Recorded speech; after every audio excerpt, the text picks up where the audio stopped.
you want to say, baby, when you are alone in the darkest night?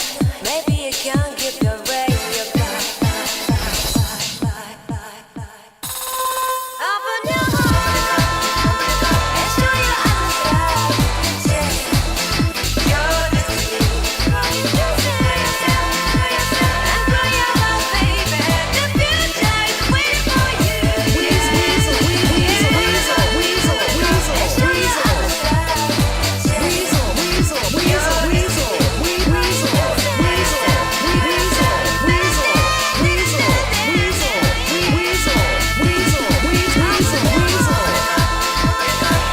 Cheers, my dude. Love ya. No homo.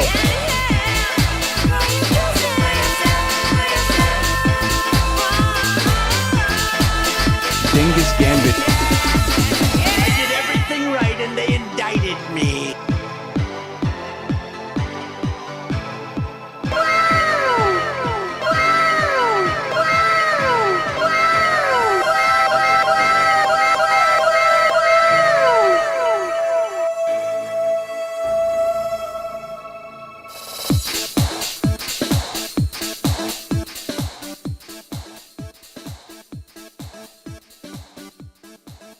I'm here. How are you? Okay, we're here. We're here. Chat, does anybody else feel like it's like Twitch politics was a thing, the debate bros were a thing, BreadTube was a thing, but this is some kind of a post-apocalyptic world that we're dwelling in right now? Like, look, Vamps created this,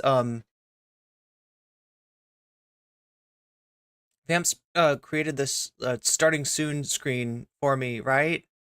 And I feel like it's like a prediction that came true. I don't know what to do now that I'm out of the vault. How about you? I still haven't played Fallout on stream. I've just got too much to say. You know, like no comment check is like the most. I gotta change my name because like I'm too many comments. Too many comments all over the place. And I'm just trying to get the lay of the land, figure out where we're at, like what's going on. Like, cause it feels like everything that I knew in the old world of political content is blown up. It got detonated. And now I'm just like wandering around, like looking for Nuka-Cola. White Leaf End Times. Yeah, but like where's the action at now, right? There's gotta be something. Like who's setting up the Shading Sands? Like who's the New California Republic?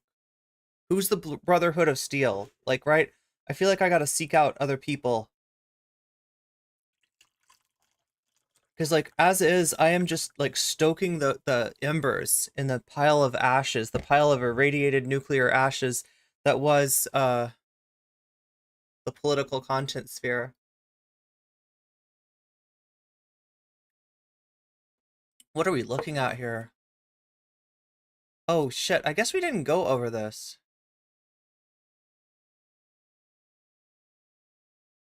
There's a new robot. A new robot just dropped.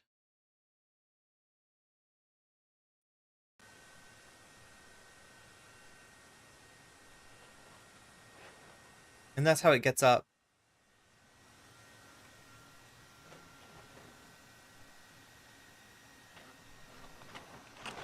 So it's like what? It's like it can be like.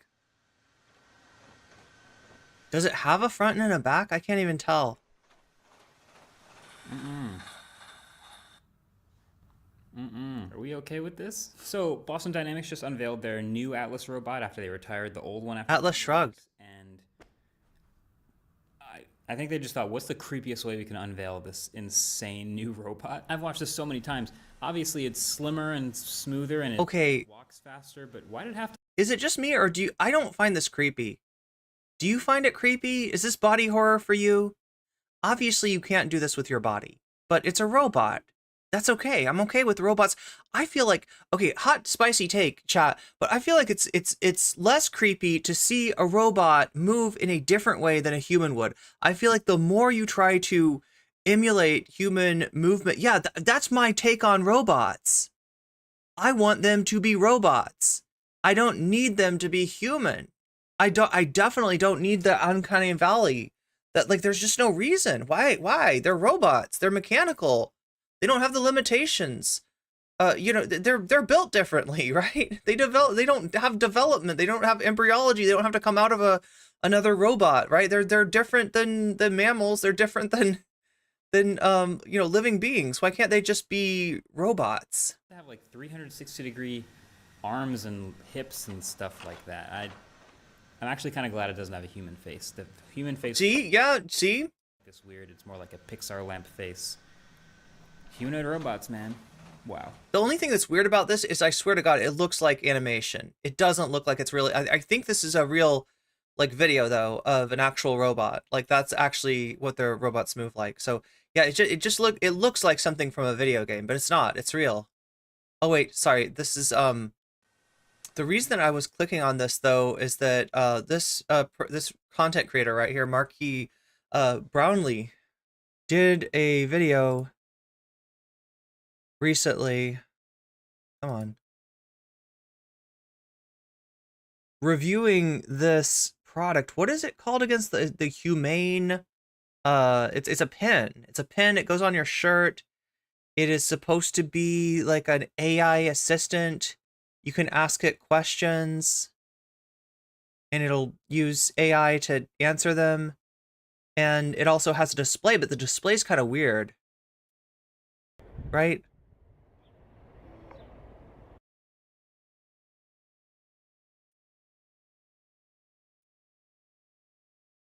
It's $700, right? That's the other thing about it. It's really expensive. It's not really clear, like, what this would do that, like, say, a smartphone wouldn't do.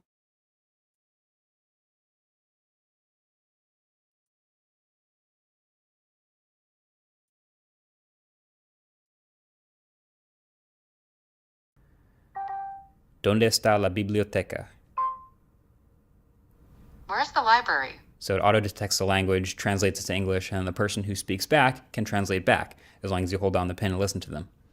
Pretty cool. That could be useful, I guess. This is all voice stuff, though. So if at any point you're in a loud area or a very private area and you don't want to interact out loud with your voice, that's where this projector comes in. So it seems crazy, but you activate it like that, and then you just hold check this out. Your whole palm, and it becomes a projector screen for the laser projector built into the pin. So it takes a little practice, but eventually, look at that. To holding your hand up in just the right spot, and then the UI gets projected in this green 720p mini screen on your hand. So you basically use your hand, try to be as flat. It reminds me of the holograms from Star Wars, but they're not holograms, obviously. And then to interact with it, there are some movement gestures. So there's a time of flight sensor that keeps track of movement, and you move your hand around kind of like rolling a marble around in your hand to select something, then pinch to select. You can then make a fist to go back, and then you literally push forward to move deeper into a menu. So this is like a 3D UI you have to learn. This is obviously very brand new for people, but I think, to be fair, it is pretty intuitive. I think if you get a quick 60-second lesson, you kind of already have learned all the things you need. When you first connect the booster to the pin, you can unlock it, and unlocking it with my pin is like this move your hand through space to select the numbers thing. It's literally like moving back and forth through a Rolodex of real numbers. So it's one of those like borderline magic things where the first time you see it, you kind of just get it and it clicks, even if it is a little fidgety and a little bit inaccurate and kind of slow. But that gets us into the review. The review. Oh no, the music. This is what fucked me over last time. I had to delete music from my VOD. See, with a creator that's like, he's almost at 20 million subscribers, right? So this guy can afford to license music. When you're watching like a smaller channel, there's a better chance that they're using royalty-free music and that you'll be okay. But basically all the time. Where do I even start? So I guess first of all, okay, it's supposed to just answer questions, right? It can kind of do that sometimes, but one, it's often slow because most of these requests go to the cloud and come back and there's just a long wait. And two, it's often wrong because AI still can hallucinate and there are still issues with it just not understanding correctly or just saying the wrong thing. And that's not even mentioning server timeouts if you have a poor internet connection, which happens to me all the time in this studio. So when they do most of the demos, like on their websites and in their videos, It's a nice studio, though. they'll ask a question and then they'll let go and keep talking to fill the silence. So it's not awkward as you wait for an answer and realize how long it is. But even on this fast studio Wi-Fi here, who designed the Washington Monument? Finding designer. The Washington Monument was designed by Robert Mills, a prominent 19th century American architect from South Carolina. The construction was eventually completed by Thomas.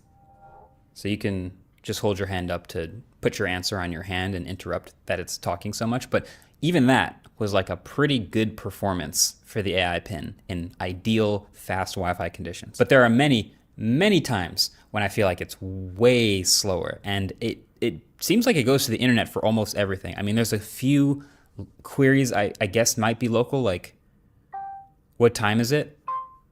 11:42 a.m. Like, that's pretty fast. If I ask the battery life, it can tell me that pretty fast, but it feels like basically everything else is just shoveling it off to the cloud, not computing on the device, and it takes a while. But it's also just wrong all the time. Like, I remember asking it days before the solar eclipse when the next eclipse was, and it said 2044. I asked it, what's some good Asian food in the area? And over again, it thought I said, what's the best ash for some reason? Asian food gets read as ash? That's wild. When is the next Nets game? Finding next Nets game. The next Brooklyn Nets game is on Sunday, April 14th, but no specific opponent or location is provided. I just Googled it. It says it's the 76ers, so that's kind of weird. Oh my god. All right, so the TLDR is that he did a review of this product. It's an innovative product. They even, they even made something like, I think that whole hand gesture thing, right? One day will probably become a thing, or it'll be used, like somebody will use that as a to base another like a better version of that off on, right? So like, with some progress made here. Is it cool to make new inventions? Sure, but this is $700 plus a $28 subscription fee, and it is not doing even, it's worse than the TLDR is like, right, this compared to a smartphone blows it away. So why would anybody get this? You've already got it. Yeah. It's a separate, there's no apps for it. There's just a lot wrong with this, right? This is not at present a good product. And so Marky Brownlee made this did this review of it, and I guess he got like a lot of hate. All right. I review a lot of products, right? I've talked about hundreds, maybe thousands of products at this point. But as many videos as I've made about products, there are way more products out there in the world that exist. So the process of selecting which products to even review in the first place is like an art form to itself. Most products are just meh. They're fine. Like, they exist, they get made, they're fine, whatever. So they have to reach a certain level of interest or being really good to even be considered for a review, or sometimes really, really bad. So there's been a lot of interesting discourse lately on this topic. There will be, some negative reviews, and then a company will eventually go out of business, and then the internet poses the question, do bad reviews kill companies? And I mean, I think that may be the drama that essentially, like, his review was so ubiquitous that it's come to define this product. And but I don't know what your pushback would be. I don't know what your pushback would be if you ask it for the nearest, like, just a really simple thing. Like, you're hungry, you want food, you're thinking like some, stir fry, some noodle would be good. Where's the closest Asian food place, right? And it can't even tell that that's what you're saying, right? There's a lot. Yeah, it's not ready. It's not good now. It might be good eventually, but it's not good now. I don't know what he was supposed to do, but he got hate for this. He got like a lot of hate for this. At this point, I feel like there's reviews and then there's you. Do you feel a different type of weight or responsibility in this moment before you put out a review, knowing the impact it could have? Today on the Colin and Samir Show, we're joined by MKBHD. We called him right before the release of his review of the Humane AI pin, which, if you watch the video, he called the worst product he's ever reviewed. The review This is a YouTube thing. Look at Moist Critical's titles and thumbnails, right? So here's the deal. If you get super specific about something that people haven't heard of, people don't know about, you will get very few views. YouTube doesn't know who to send that video to. But if instead you say a superlative, this is the worst, this is the best, this is the most extreme, this is the most racist, this is the something or other, right? Then, you know, people know what to do with that. They've got an idea. Like, you start to see a shadow, a silhouette emerge from the shadows, right? And you know, like the worst Wonka adaptation. Okay, now show me the worst Wonka adaptation, right? I thought I knew the worst Wonka adaptation, but maybe you got something new to show me, right? So you're interested, right? It's just how titles and thumbnails work. has drawn some criticism and some pushback, with people questioning whether Marquez should make videos like this that are largely negative. They argue that it's so wild because, you know, I mean, you do have this, you know, these questions when it comes to YouTubers, you know, doing commentary on other YouTubers, but it's weird to have this about a product that fucking sucks, a product that is overpriced, a product that does not do what it's supposed to do, a product that it's a good idea that someday might be really fucking cool, but at present is not something that you should waste your money on unless your thing is wasting your money. This could be devastating on the companies and the people who work at these companies. So it's an interesting conversation. Is Marquez too powerful for his own good? This call was for a story. Is he too strong? The published press, which, if you don't subscribe, is linked in our description right now. But it's also why Nate is here. Hey, Nate. What's up, Samir? Nate wrote the story and he was also on the call. So after we play you this short interview, we're going to chime in with our thoughts. All right, here's our conversation with MKBHD.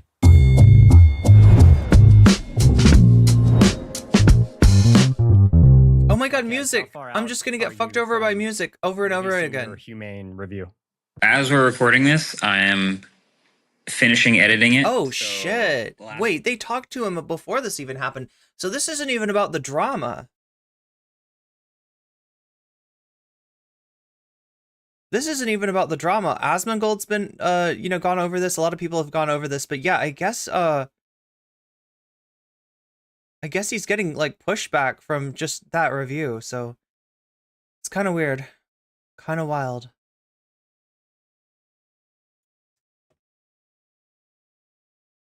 Right? Yeah, I love noodles. I love a soft noodle. No, not a soft noodle. I love a noodle with some substance, with some bite to it. So with some teeth. The noodle has to have bite you back. A lot of people adopt a shoot the messenger approach to reviews instead of the company putting out a subpar product. It's your fault for pointing out it's subpar. And I don't know if this is something that's come about because of software. Like with software, I guess you can put it out. You know, I mean, obviously you can do a beta, like, which is what you're supposed to do. You can do it like a beta test where people that are early adopters that think that new stuff is really cool and don't mind kind of fucking around with something to get it right. They can mess around with it, and then, you know, they'll tell you what parts don't work and you fix them and you do the real release. But half of the time, you know, the actual release is the beta release and you're the one that's giving the feedback, and it might eventually be addressed by the company. Like a lot of software is sold not in a state of true function yet. And I guess, I don't know, is this just like there are chatters and then there's me. You're grumpy today, Bad Lefty? What's up? Want good reviews, make good stuff. Good point.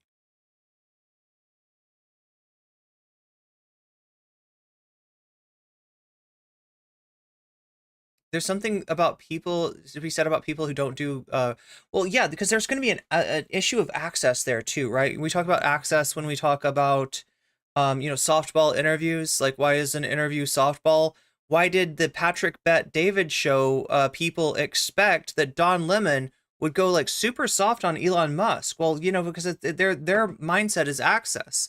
Their mindset is Elon is such an important dude that even if he's full of shit, it's worth it for you to not be super upfront with the fact that he's full of shit, because he could make your life so much better. He could do so many things for you. And, all you got to do is play ball. And a lot of people don't want to play ball. Myself included.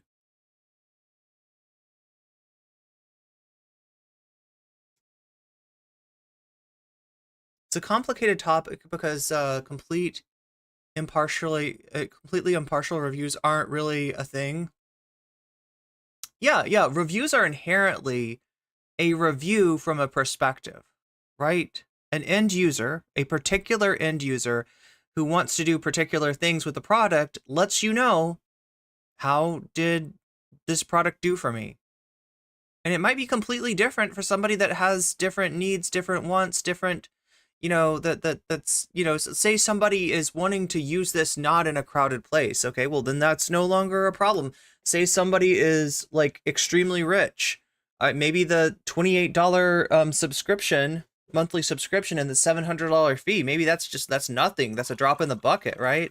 So yeah, for different people, you're gonna have different perspectives, but that's sort of why but review aggregators reduce the whole thing to a score, which is kind of hurts how the critique reviews work.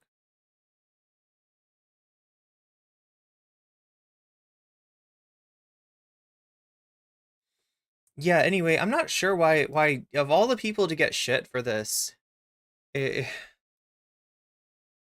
MKBHD, just does not seem like All right. I review a lot of products, right? I've talked about hundreds, maybe thousands of products. What does the MKBHD actually stand for? Is this like middle initials K, Marquise K, or I'm saying his name wrong. Marcus K Brownlee HD. I don't know. Look, this is the worst car I've ever reviewed. What's up, guys? I was really different channel, same. Wait, is all right. Yeah. Hey, what's up, guys? I was really struggling. But you see that this is literally just like how YouTube works, right? If you're reviewing the Cybertruck, then you probably put Cybertruck in there because everybody knows what the fuck a Cybertruck is. But if it's a car that nobody's ever heard of and it's brand new, and you want to get views on it, like what's more interesting, the Fisker Ocean really sucks, or the worst car I've ever reviewed? Obviously, for me, I don't know what a Fisker Ocean is, so yeah, I'm gonna more likely click on, what's the worst car? You start to imagine things. That's how this works. I mean, I should use, I should think more about my titles and thumbnails. I might have better numbers that way. But I mean, this is just how YouTube works. I'm not gonna yell at him for for using superlatives, right? The superlative thing is it's just like the nature of the beast when you're talking about YouTube.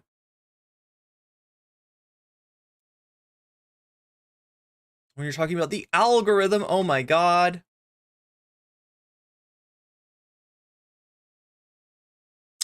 Oh my God, chat, look what just came out.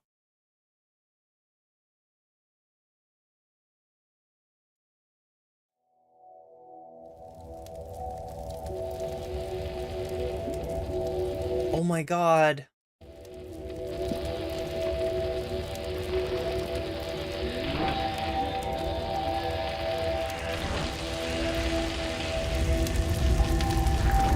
Wait, is that simp cameraman?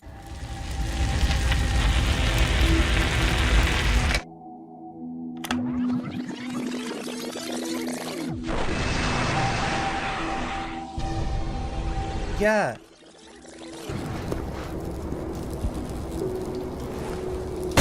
Wait, it was like Plunger Man. That was Plunger Man.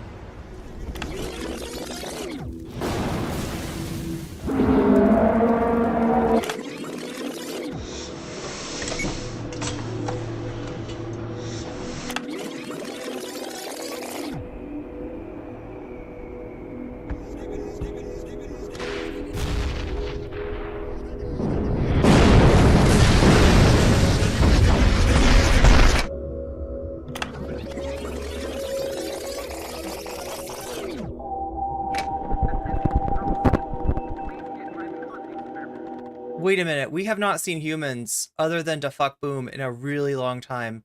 In 1985. Oh my god. Dave, look back. No, I'm good. All right. Okay, we're all set. Proceed with phase 1, Kathy. Okay. Is that boom? Opening the gate.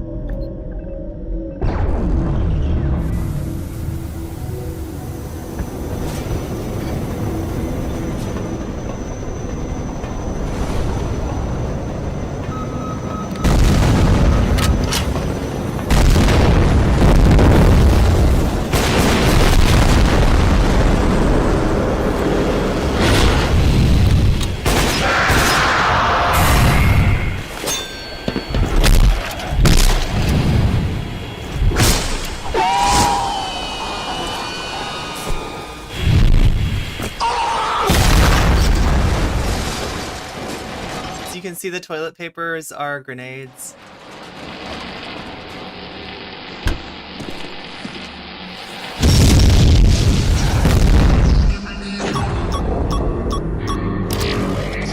Wait, is that some bats?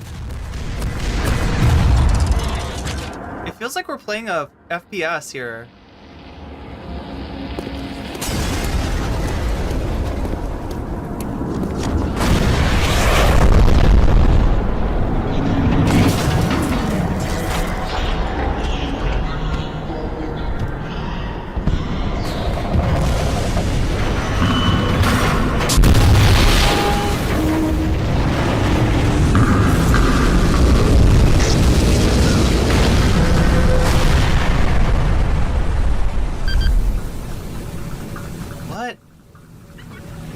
She fucking hacked Scientist Toilet Man? He's on the good side now? Oh, that's right, because like that's like just a, oh my god, this is so complete. Like he's like a mech suit. He's not an actual toilet. Oh my god, chat, this stuff is so complicated. And like for those who have not watched the series and like you're probably completely lost. Yeah, it's a war between the toilet people and the camera people, and then there's the speaker people and the TV people coming in to help the camera people. Anyway, essentially,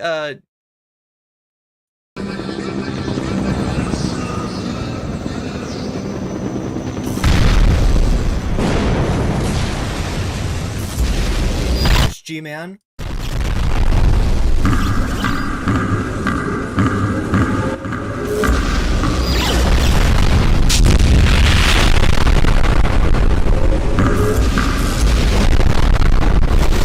When you see the big toilets, they're not actually big toilets. They're like, there's a little toilet inside the big toilet, like a Gundam, right? There's a little toilet man that lives in the big toilet man and controls him with a series of levers and buttons.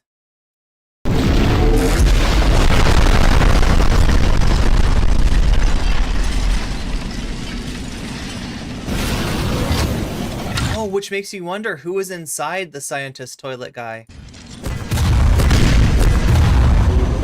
I hope it wasn't a TV woman.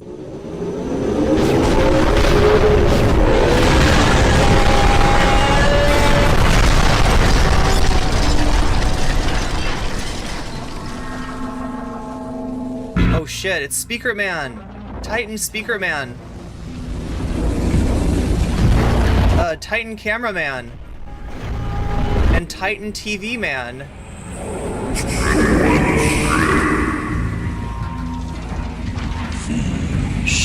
You have no idea what's coming. Oh shit, he's got a plan?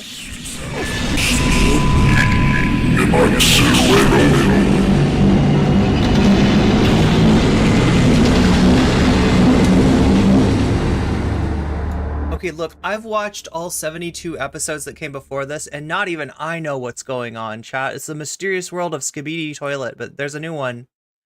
There's a new one to try to figure out. Yeah, I mean, like, that's a big. I feel like that's the big draw with Skibidi Toilets is that you don't understand what's going on, so you kind of have to like talk to other people to be like, and what was happening there, and like, you know, if you take the episode and you roll it backwards, some of the stuff that they're saying, like, it's like some of the the words are actually backwards. So it's like an ARG. Like it's meant to be pondered. But we don't have time for that today. We got stuff to do. And some of that stuff involves Tim Pool.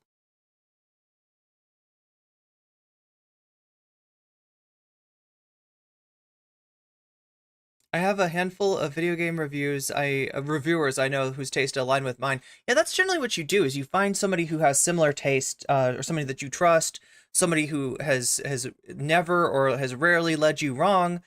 When they put out reviews, and even then you're gonna have some difference of opinion maybe. When they put out reviews, I can tell whether or not I like the game based on that. Yeah, maybe even you can tell some games that they like that you're not gonna like, you know, if you get to know the reviewer well enough. Like if you listen to them close enough, you can tell, like, you know, that like if you do have a difference in taste, you know, you'll be able to. I just check reviews on Metacritic. It might come off with a different idea about the game than I would have. Yeah, because like how else are you gonna find out about stuff that you wouldn't naturally find?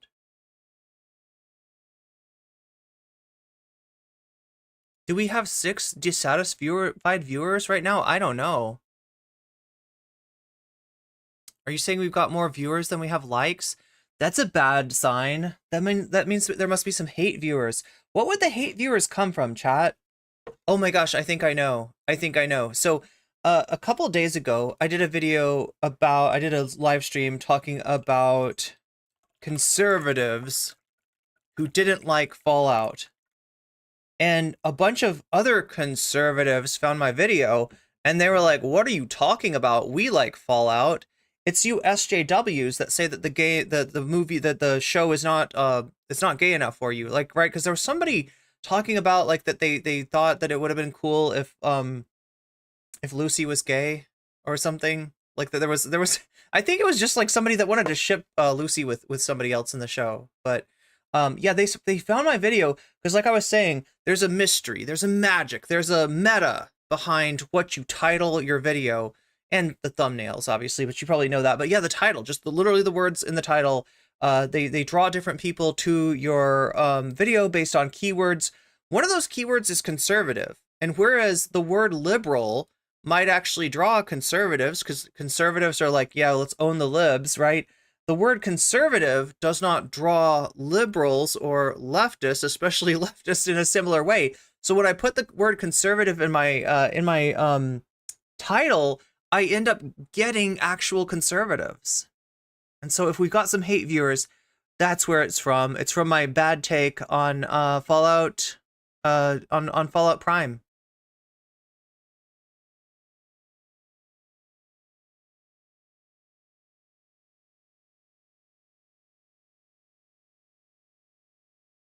Oh yeah, this got crazy. Variant, you're not kidding. Look, at some point we need to do like a retrospective or something, but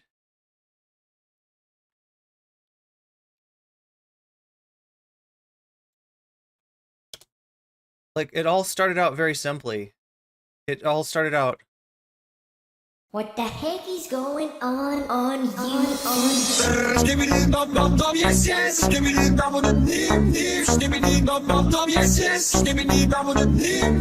What the heck is going? It started off so simply. Going on you? Oh shit, they got muted? Oh, I should not be messing with this. I didn't know the Skibidi song could get you clapped, but apparently it can. But yeah, it's by this guy named Fuck Boom. He does videos like this. No! No! So that's a model from Gary's Mod and like a, oh my god, what the fuck is it called? The thing with Gordon Freeman. Oh my god, I can't remember. Half-Life? Yeah, it's Half-Life, right? It's like an old video game that got new life through being remade into like a sandbox sort of game called Gary's Mod, and then people would make videos out of Gary's Mod, but then it wasn't enough, so they had to design the Soundforge. Wait, no, it's not Soundforge. What is it called? The SFM. And it's like a anyway, it's editing software that you can make these things in using assets. Essentially, they essentially like Half-Life. Strangely enough, right? The name is Half-Life.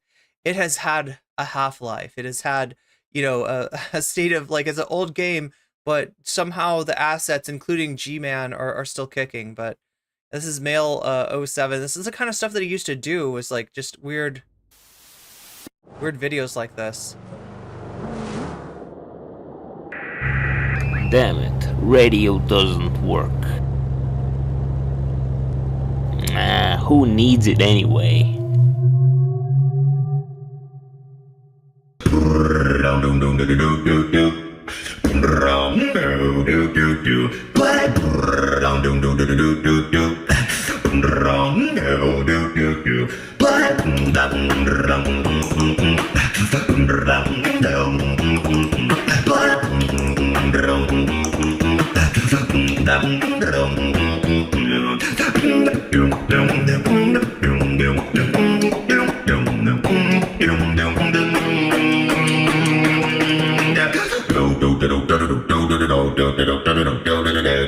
Is that Male 09? Yeah. There's like a rivalry, a strange friendly rivalry between Male 07 and Male 09.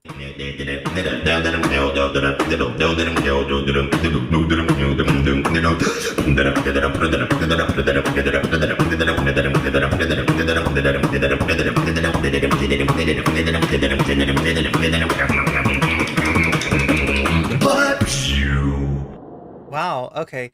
So that's what happens when your radio doesn't work, but you're a beatboxer. Anyway, I'm surprised nobody's done this with like Fallout. I'm really surprised. It's kind of surprising, right? Considering how popular Fallout has been.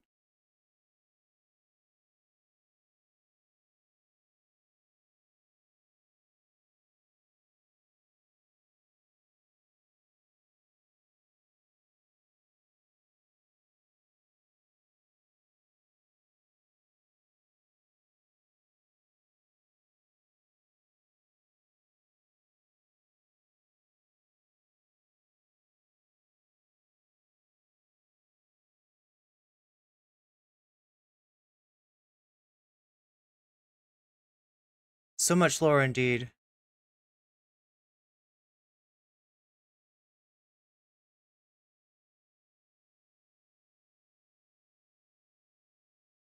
This is what the right-wingers wanted you to think that Chaz was like. Look, I'm trying to, like, I know there's some talk about stuff on the Discord. I try not to,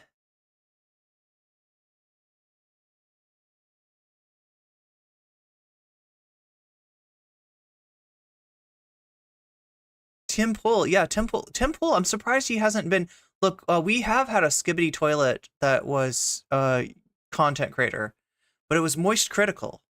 It was Penguin Zero.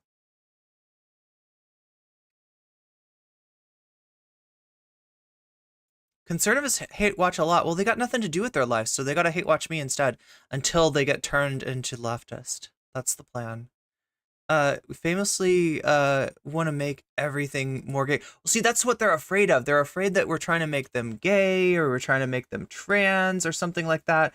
Little do they know we don't have that power. But what we can do is make them a dirty communist. Because dirty communists are very fun to play with.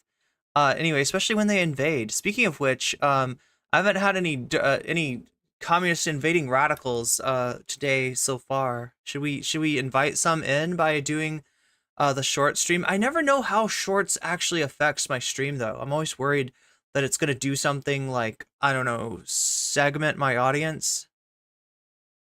The world could stand to have more gay in it. Well, I can't promise them that I'll make them gay. I don't think I've ever made anyone gay before. I have a Fallout meme. Wait, why is this not? Oh, I gotta reset it, don't I?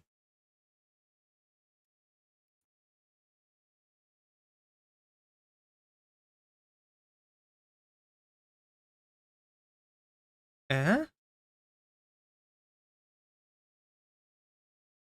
Why is Twidget being such a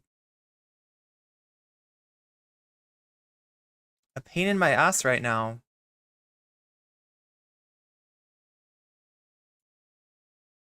Really? Really, Twidget? Do I have to reset it or something? Oh no, it crashed. Ah, Twidget crashed.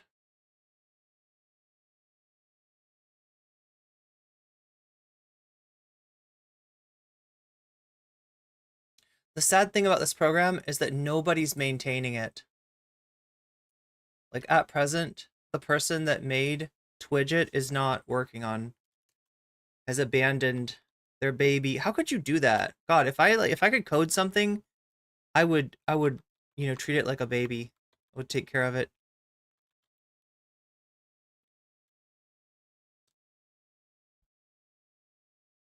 Let's try again.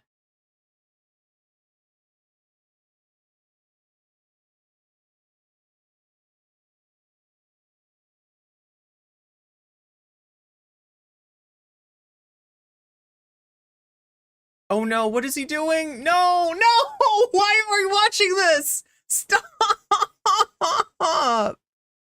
Okay, we gotta, no. What the hell did we just see?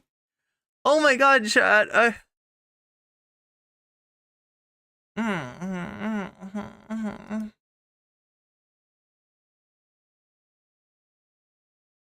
Look, I know I promised you Tim Pool and his reaction to him trying to you remember like how Bill Maher talks about zombie lies? Oh my god, why is Twidget being such a pain in my butt today?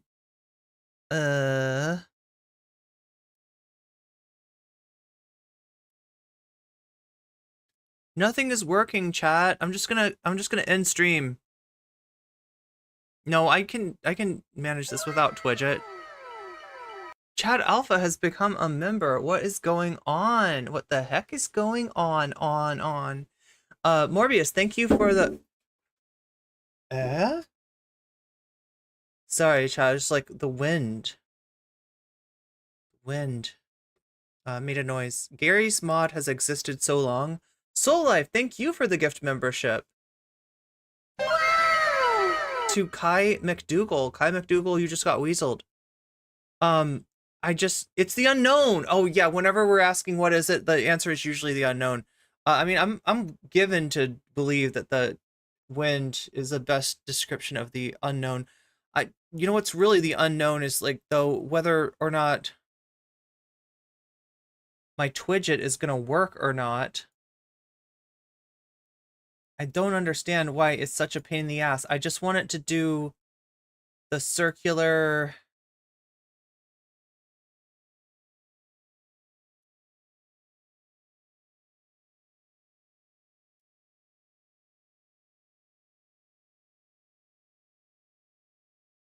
Okay, maybe it works now. My face hurts, but we move on. I'm trying to move on. Oh my god.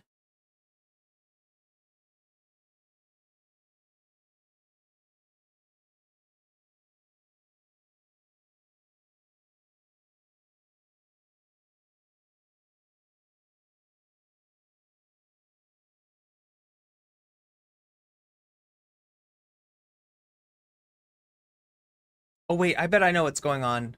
Let's try this. Let's try this. I'm a bit behind chat, but now I'm not. Daymel, thank you for saving me. Thank you for saving me from the unknown. That's right, Jules, it is the unknown. Yeah, it got fixed. What do maybe I just have to hit reset on this? Refresh. And then I can go. Ah, we're good now. Chat, you saved me. You saved me, chat.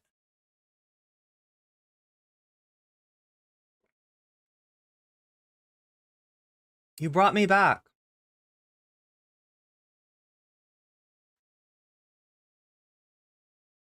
I'm just having a weird day. It's not a bad day or anything like that. It's like a weird day. Do you ever have a weird day? It's like a weird day, and then like I have to talk to people to get it to stop being so weird, because if I talk to them and they're like, yeah, it kind of is a weird day, then I know that it's not like a personal weirdness that I'm dealing with and nobody else is dealing with. Do you know what I mean? It's like a monster in your closet. Like, you kind of want other people to see the monster in your closet or the monster under your bed, right? It's so much less scary if your parents are like, yeah, there's a monster in your closet. I mean, here's what I'll do. I'll give you like a Nerf gun. And when the monster comes out, you let that monster know who's boss, right? And then they teach you like a line from Breaking Bad so that you can feel like a badass and be like, hey, monster, I am the danger, or something like that's how it works, right? You don't want your parents to be like, there's no monster in the closet, when clearly there's a monster in the closet. Clearly there's a monster under your bed, etc., etc., etc., etc. Clearly there's a monster at the top of every hour when you're watching me on Twitch, because you know this because you're getting an ad break every hour on the hour for 3 minutes at a time. You can get out of that ad break for $5 or for free, or possibly through helping each other out. If somebody's feeling generous, you might just get a sub from a gift. But that sort of thing more likely to happen if you're active in the chat. Anyway, chat. Anyway, we are an hour into the stream, which makes me think I need to get to the content. You think I don't have content? You think I'm just edging you because there's not actually any content here? Like just I showed up, there's no content, and I'm just trying to fake it. I'm just trying to vamp, as they say, until something fills the void. And then we ask ourselves, what is that thing that fills the void? And we realize that it is the unknown. It is the unknown, in fact. No, monster, you're stuck in here with me. Yeah, I'm not stuck in here with you. You're stuck in here with me, exactly. You have weird days. Yeah, but then when other people have a weird day on the same day that you do, then you're just like, okay, so the day is weird. It's not like personal weirdness directed at me. It's like weirdness that everybody's dealing. I just feel weird. I feel weird. I'm a little bit, like I said, chat, look, the wastelands. Do you see the wastelands in front of you? Do you see where we are? We are in the age of monsters. I don't know where we go from here. Vosh has been detonated and irradiated. Keffels has been utterly destroyed. Destiny is, oh my god, I don't even want to talk to you about Destiny. Destiny's so weird. Destiny's the weirdest fucker of them all out there, right? That's why I don't show you more Destiny, because I don't even know what to do with him. I don't even know how to handle Destiny. Destiny is monster, possibly like Monster Energy. Smoke, that might be the solution there, Morbius. That is definitely a solution. The end is nay, literally. Yeah, but it feels like we're in the Fallout world. You know what I mean? It feels like we're wandering through the wastelands, like trying to make something out of the ashes of the old world. Does anybody else feel that? And maybe it's just because like I need to get out more. And by get out more, chat, I don't mean touch grass. Ha ha ha. That would be crazy. That would be crazy to actually touch some grass, chat. I'm talking about like find other content creators and deal with them and talk to them and interact with them and all that kind of stuff, right? Because they're out there. People are doing debates on TikTok, I'm told. I'm sure people are doing debates somewhere on Twitch. I just don't know. Fallout when? That's a good question. That's a good question. There's no grass in the nuclear wasteland. What is there though? Chickens? Irradiated insects? We've got some of those. Should we turn the shorts? I don't think the shorts can't hurt me, right? Like, that's just impossible that, like, the shorts could ever hurt me. Like, there's no real reason not to do a short stream. I'm wondering, right? Because, like, I feel like my views on the regular stream go down when I do the short stream, and I'm not sure exactly what that is caused by. I don't think it's just like that people, because some people prefer a short stream, not a short stream, but a shorts stream, a stream on the shorts tab.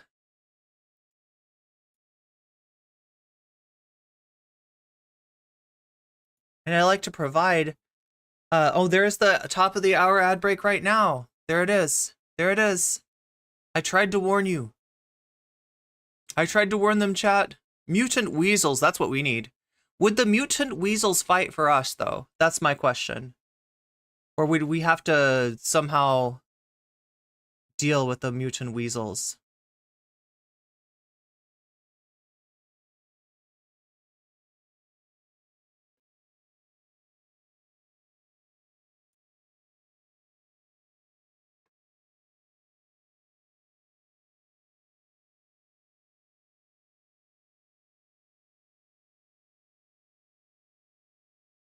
Okay, we're gonna put Tim Pool's name in the title. That might help. I feel like I've been in a funk. And I'm not gonna be out of that funk until I figure out exactly what's going on and how to deal with it. Right?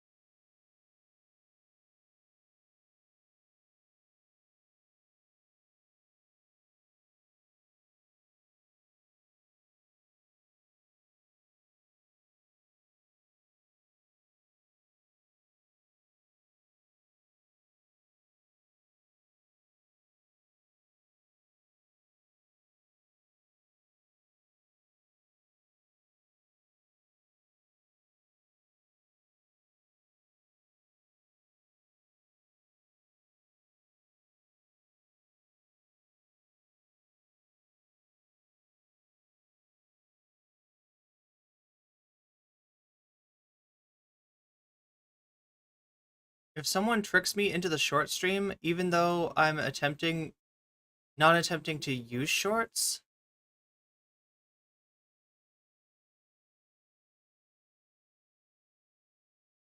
that's the only time you'd find yourself in the short stream?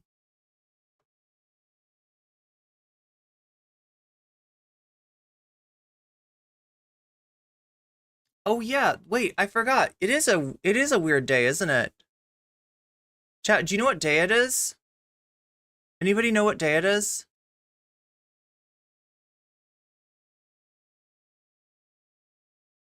Any ideas? It's 420.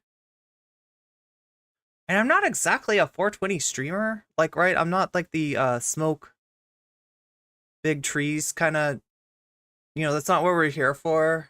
Like, I don't have a, what do you call that thing? The wax stuff that people used to, like the thing that it's like they put wax into a little on a nail, and they've got like a it looks like a blowtorch, right? What is that thing called? Dab. It's called dab. It's called dab. I've never dabbed. I'm not a, like, you can give me your grandma's herb, okay? And I will be happy with that, right? I like, I don't need anything super powerful, is what I'm trying to say. You smoke shatter, okay. Yeah, I just, like, I don't know, for some reason my tolerance, like, it used to be higher. But now it is not. I just don't have time, don't have as much time anyway for stuff like that. So, anyway, it saves me money. That's a good thing. What is going on? What the hell is going on? Brr, skibbity bop bop bop. Yes, yes.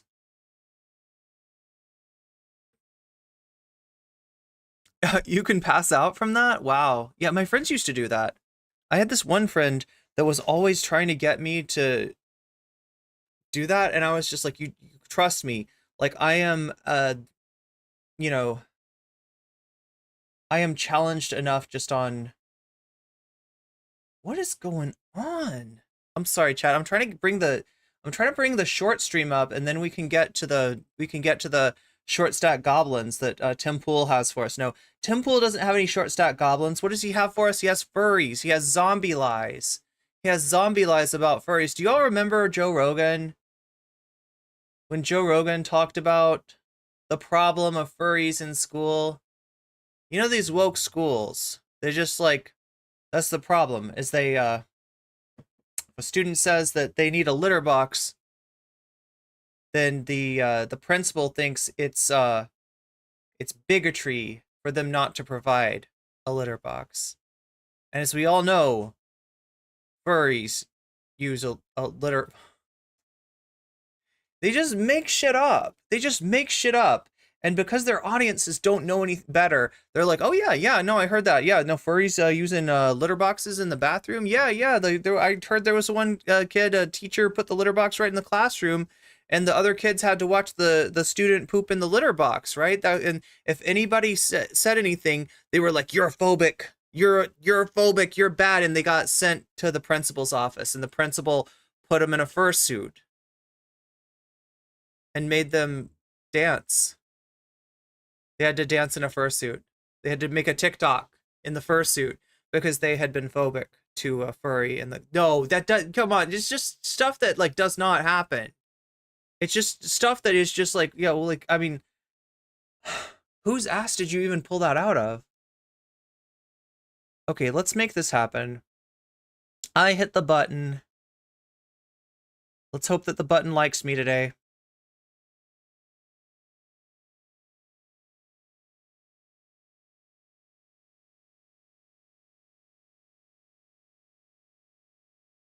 Still waiting. There we go. That's what I like to see. I see me, but in vertical form. Okay, wait. Yeah, it's still doing its thing, huh? Well, this is awkward. I'm just sitting here with male 07. Aren't we? Ain't we a pair? What do you think, Chad? Are we a pair? Think we come from the same universe, maybe? I don't know. Do I come from... Am I a Gary's Mod character? Would I fit in Half-Life? I don't know.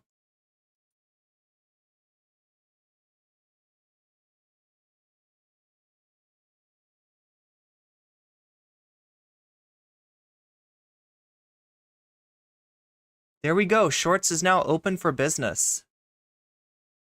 What kind of business? I can't exactly tell you. You think that male 07 is creepy? Well, wait, am I so you're saying I'm not creepy enough to hang with male 07?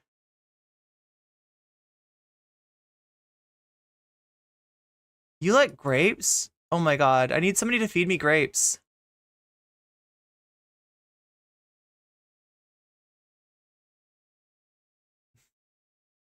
AC is there. AC is there for the I hope that's a yeah, and again, chat, don't ever feel obliged to go in like one stream or another. Honestly, I want you to be in whatever stream that you prefer. If you like Twitch better, if you can brave the top of the hour ad break, if you like YouTube better, if you like shorts better, whatever suits you. I aim to please. So yeah, we're gonna have to go back. We're gonna have to take a little blast from the past. I feel like Joe Rogan definitely does dabs, right? Like, he probably can't even feel like regular non-concentrated. We got Joe Rogan here. Joe Rogan kitty. Well, it looks like he's talked about cats a few times. Cats kill billions of wild animals a year.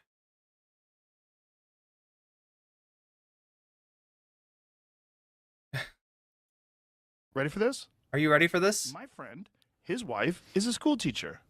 And so we know this is true because you have a friend and his wife is a school teacher, and the school teacher wife told your friend that this is true. And he's your friend, so you know he doesn't lie. So we know this is true. Okay. She works at a school that had to install a litter box. Had to install a litter box in the girls' room. In the girls' room. Why in the girls' room? Because there is a girl who's a furry. Oh, because there's a girl who's a furry, and these libs, they're just super permissive about anything and everything. And I mean, you may know where this is going. You may know where this comes from. You may know the connection here, because let me give you a clue. They're not really talking about furries, right? None of this is actually about furries. No furry is asking for an accommodation of a litter box because they don't like using the toilet because it makes them feel, you know, species dysphoric or anything like that, right? This is about another issue. Who identifies as an animal, and her mother badgered the school until they... Was the mother a badger? Is that the mother's persona, maybe? Agreed to put a litter... Badgers are pretty hard to say no to. ...box in one of the stalls. Yeah. So this girl goes into the litter room, or to the into the girls' room, and urinates or whatever. I don't know if she pooped. Probably both, right? in it. That's pretty gross. Yeah, I mean, like if you could teach your cat, by the way, here's the thing. If you could teach your cat to use the toilet, you would. Okay? Yeah. Wait, some people do. There are cats that use the toilet. This is not unheard of, Joe.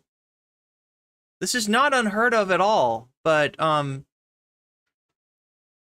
what is unheard of, okay, because it doesn't fucking happen, is schools installing a litter box.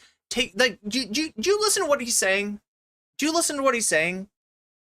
This would be taking out the plumbing, taking out the toilet, or making a new stall, right, that just has a litter box.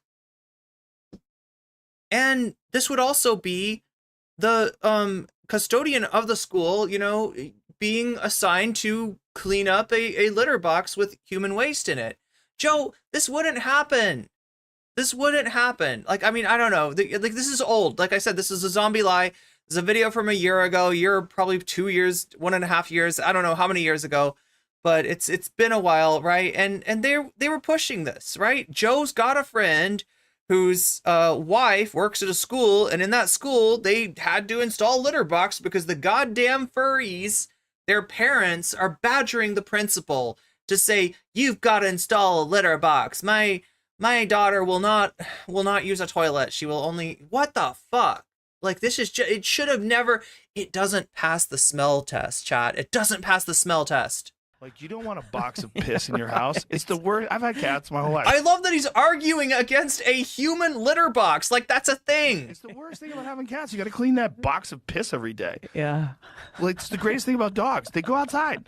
Like, you're a fucking human. Is he making an argument for, like, you know, we can have furries in school as long as they're canine and not feline in nature? That's They're humans trained. Is that Tulsi Gabbard?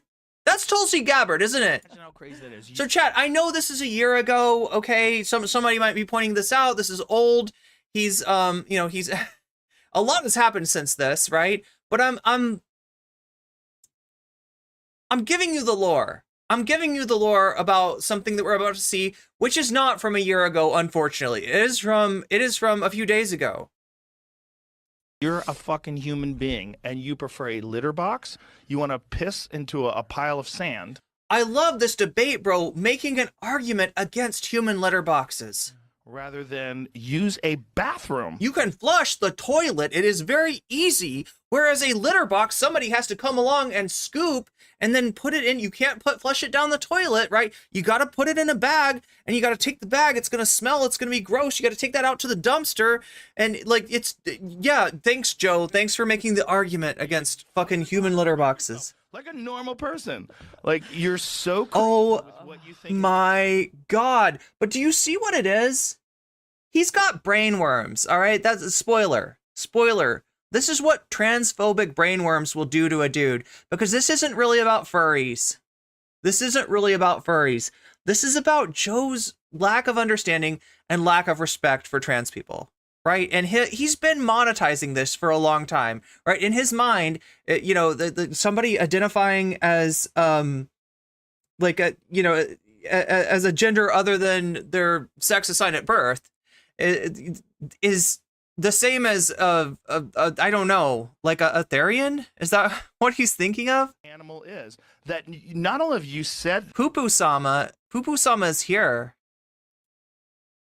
Chat, behold, I bring you Poo-Poo-sama. What's up, Poo-Poo-sama? Of course I'm gonna put your chat on screen. Yeah, we're actually talking about poo-poo today. We're talking about the poo-poo that Joe Rogan thinks is being deposited in a litter box in a school because he's got a friend. And the question I have is, who's lying, right? Scenario 1, Rogan's lying. He doesn't have a friend. Scenario 2, the friend's lying. He doesn't have a wife. Scenario 3, the wife is lying. She doesn't go to a school that's installed a freaking litter box in the girls' restroom to accommodate a student who, quote unquote, identifies as an animal. See, they literally don't know the difference between like trans people and furries, right? It's not clear. This is This is actually just transphobia in a fursuit is what we're dealing with here. So, yeah, but again, this, like I said, this is from a year ago. This is old. But oh you no. Con the school. Yeah. Con the school into putting a fucking litter box. I love making an argument against something that doesn't exist. That's hilarious to me. Into putting this fucking litter box in a girl's room. Yeah. It's the easiest argument to take. Make literally a straw man. You are literally arguing with the straw man from Wizard of Oz, right? You're like, dude, you already have a brain. You come up with some good ideas. That's a brain. You know, you're trying to, like, there's no Wizard of Oz if you tell the Scarecrow right off that he's actually kind of clever, right? That you gotta have the build up. You gotta have the journey. It's the journey that is really what it's about. But he doesn't want to do the journey, which is bananas. It is. It's absolutely. Follow the yellow brick road, Rogan. Follow the yellow brick Rogan. Okay, so there we go. This is what happened a year ago. And of course, before somebody corrects me here, he did eventually, somewhere here.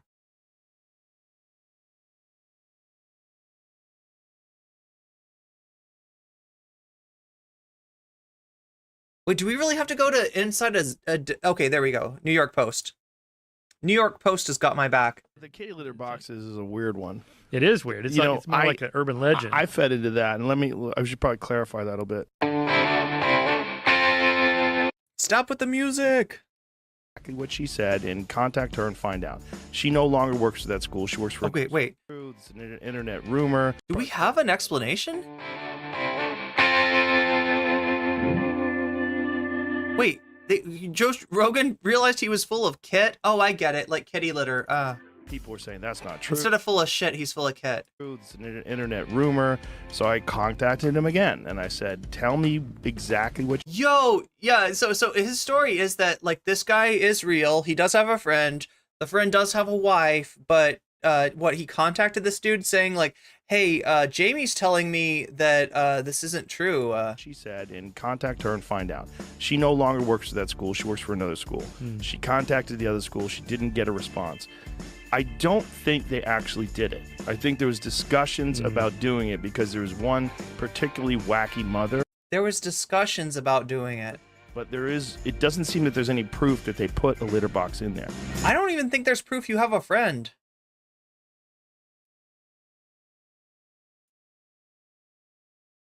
Okay, following a month of Fast and Furious backlash, the controversial podcaster finally walked back his bizarre claim that schools were putting out litter boxes for students. Now, I wonder if New York Times has the actual, there's like an answer to this, right? Still, many listeners took to Twitter to poke fun at the UFC commentator for believing the urban legend in the first place.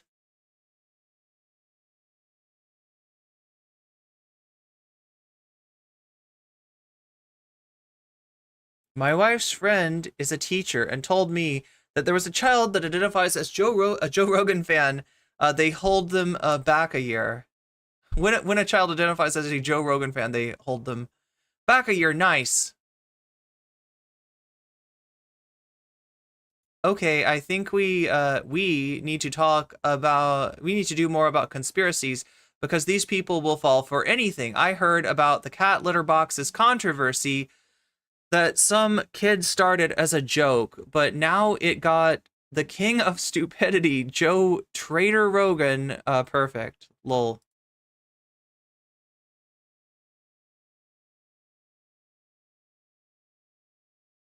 Anyway, so yeah, this was a embarrassment for Joe Rogan, right? But the thing is, it wasn't an immediate embarrassment. There were a lot of people that took this and ran with it. Like I said, there's a lot of people with transphobic brainworms. And also like wokeness brainworms, right? They have an idea that school, the modern day, that anything in modern day has just gotten so crazy and so permissive that they're just like, yeah, and then they're gonna let kids that identified as animals poop in the litter box and then make the custodians clean it up, and that's totally gonna happen, right? It's just like, no, it's not. It's not real. None of this was real. These were all lies, or as Bill Maher would say, zombie lies, right? Zombie lies when it keeps on going. But it didn't keep on going, luckily, right? Joe Rogan admitted that this was a lie, and shit got correct. He corrected the record. He said, like, I talked to the guy again, and he was like, actually, my wife said that maybe they didn't implement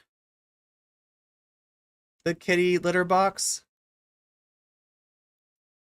Now, Soul Life's starting to get to where this rumor came from, right? Our school had kitty litter in early 2000. They poured it on puke until the janitor showed up. Kids puke. Yeah. So that is definitely one reason to have kitty litter in a school. And, you know, having kitty litter in a school might cause somebody to do a double take and say, why was there kitty litter in the school in the first place? And I don't know, maybe in their brain-wormed mind, they come up with some explanation involving furries. Maybe. But there was actually an explanation for, let's see, who should we tap for the explanation? I feel like Sam's done a few videos on this. Let's go with, oh, this is Rational National, huh?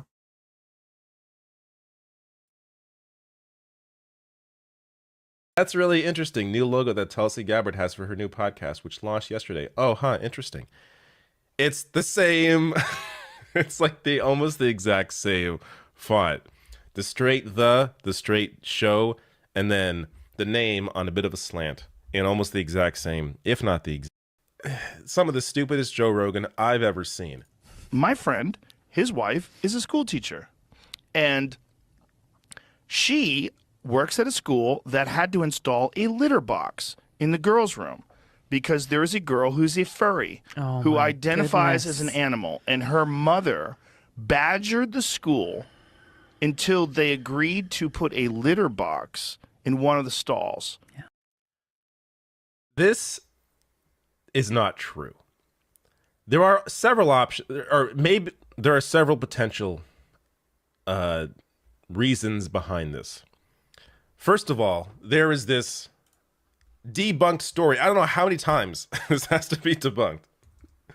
But do you see what I'm saying? Joe Rogan, this is the post-millennial covering this. Joe Rogan tells a story where the mother badgered a school to put a litter box in one of the stalls because her daughter identifies as an animal. This is not reporting.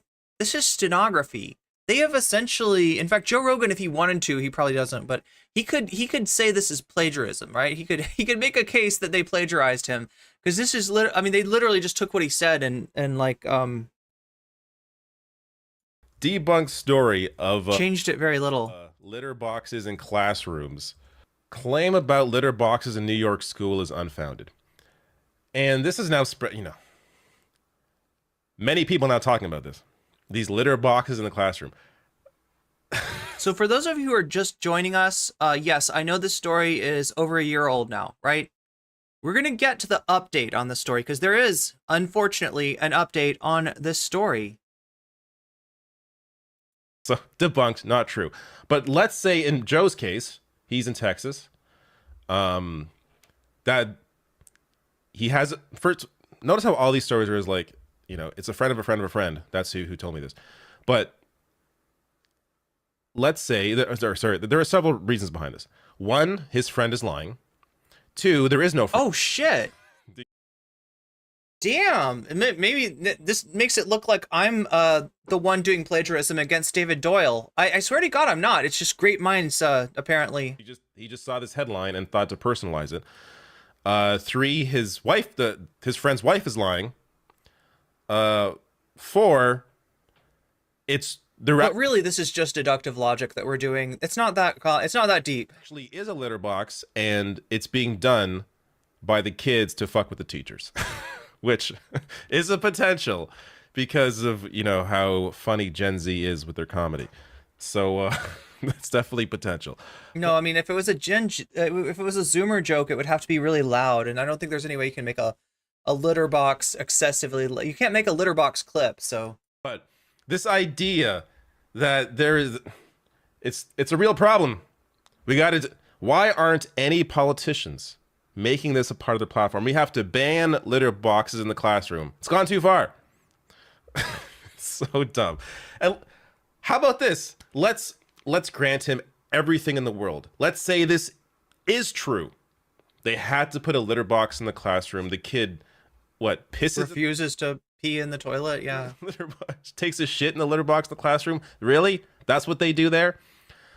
But and the other thing is that either the kid or like probably the janitor, probably a custodian working there would have to would have this wouldn't just be like they put a litter box in a bathroom, right? This would be they implemented like this, meaning that it's going to have to be cleaned, right? It's in the bathroom gets cleaned by the custodial staff, meaning that somebody at some point is going to have to mess with this litter box. Maybe you could say the kid, there's a scoop in there and the kid scoops it and puts it in a little baggie, takes the baggie out to the dumpster or something like that. But the litter box is still going to get dirty over time, and it's not going to be the kid that cleans it. So yeah, you're just like, as you start to conceptualize what it would take for this story to be true, you start to realize that there's just 0% chance that it is true. There's a litter box sitting in the classroom. How does that affect anybody's life? Even though would be ridiculous, clearly, obviously, very stupid, why would you entertain any thought or any idea of doing that? But let's say it is there. How is this a topic of conversation from the right? Don't they have anything else to talk about? What they're trying to do is they're trying to say, because they can't point to trans people and say there's like an obvious problem. Like they tried to do this with bathrooms, right? There was like a bill, I think in North Carolina, against trans people being able to use the bathroom that they, of their choice, right? And it actually got, like, I think what all that happened was that a bunch of companies were like, yeah, we're not going to do business in North Carolina anymore. So, it didn't work out very well. It didn't catch on. People aren't actually, at least in the United States, maybe in the UK, in the UK, people are afraid of trans people using the bathroom. That's not going to stop them from trying. You had the LA Fitness thing that kind of, not LA Fitness, it was Planet Fitness that kind of got some attention a while back. But, in general, Americans are not afraid of trans people using the bathroom. So, since you can't get that to become a moral panic, then you try to say, okay, well, what if it's a slippery slope? What if it's not a problem with trans people using the bathroom?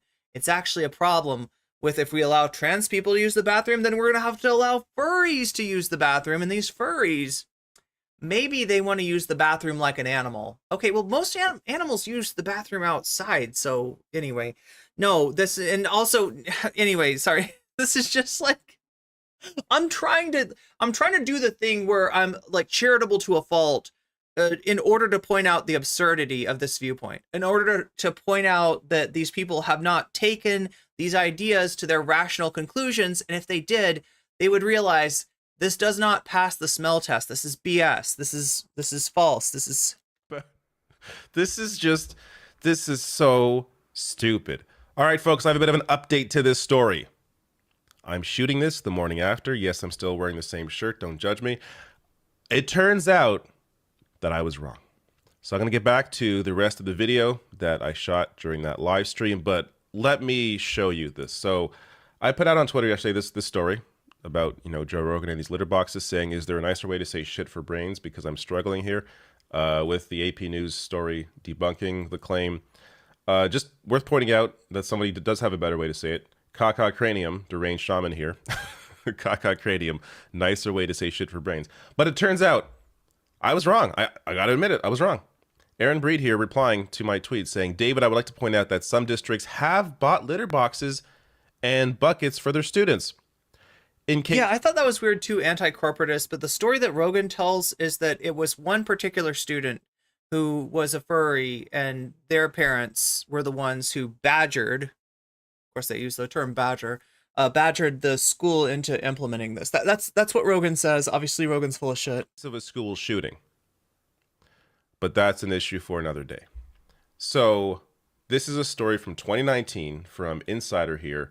Yeah, Stephanie says they're stuck on identifying as, which is just a linguistic trap. Same as, oh yeah, trapped in the wrong body is like a phrase that that it appears this one kind of like an older did buy litter boxes, but not because some okay. So here we go.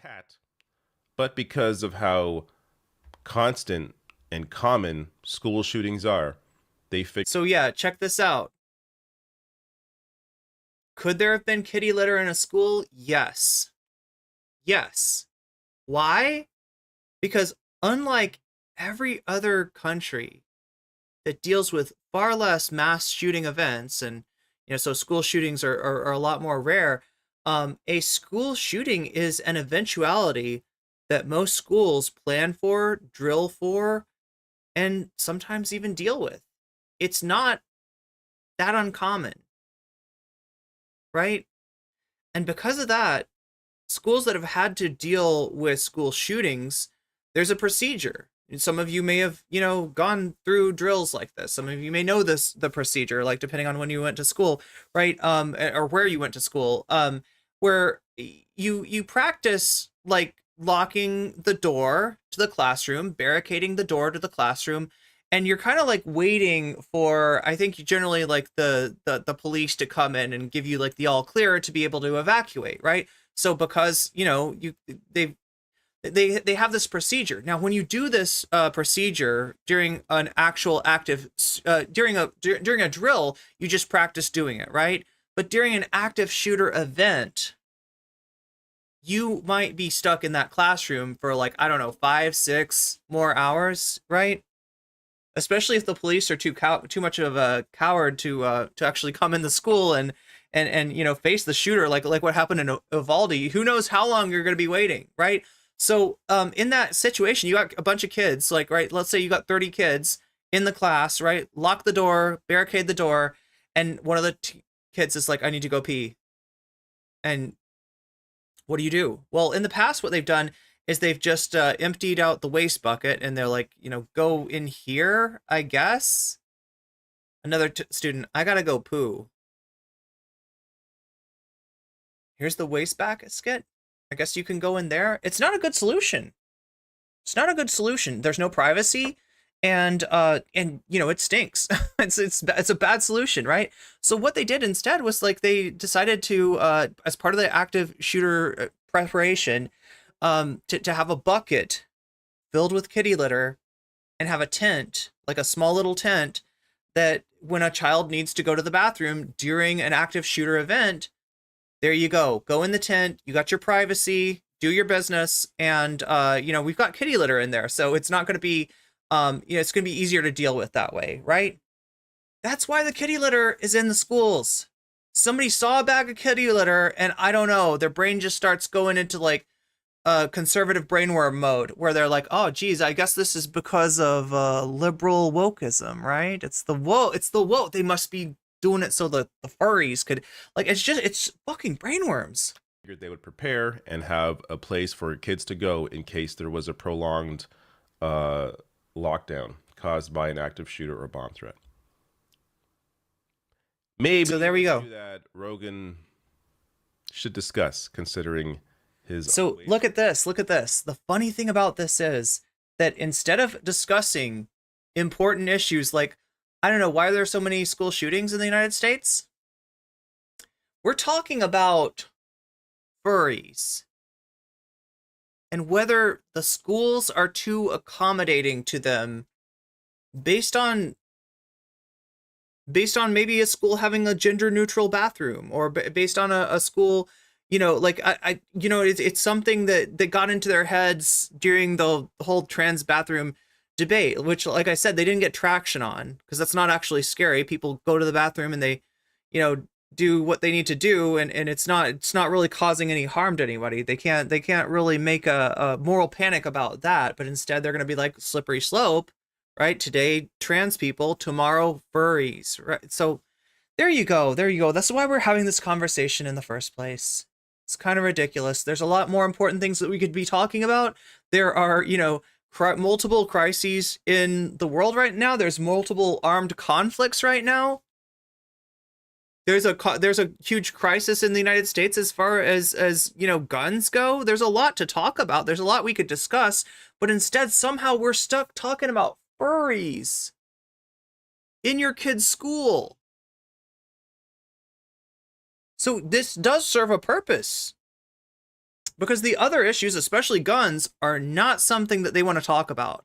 Right? If something happens with a gun, the first thing they say is like, well, it's inappropriate for you to talk about that right now. We just had a tragedy, It's even inappropriate for you to talk about what might cause this tragedy not to happen over and over again, right?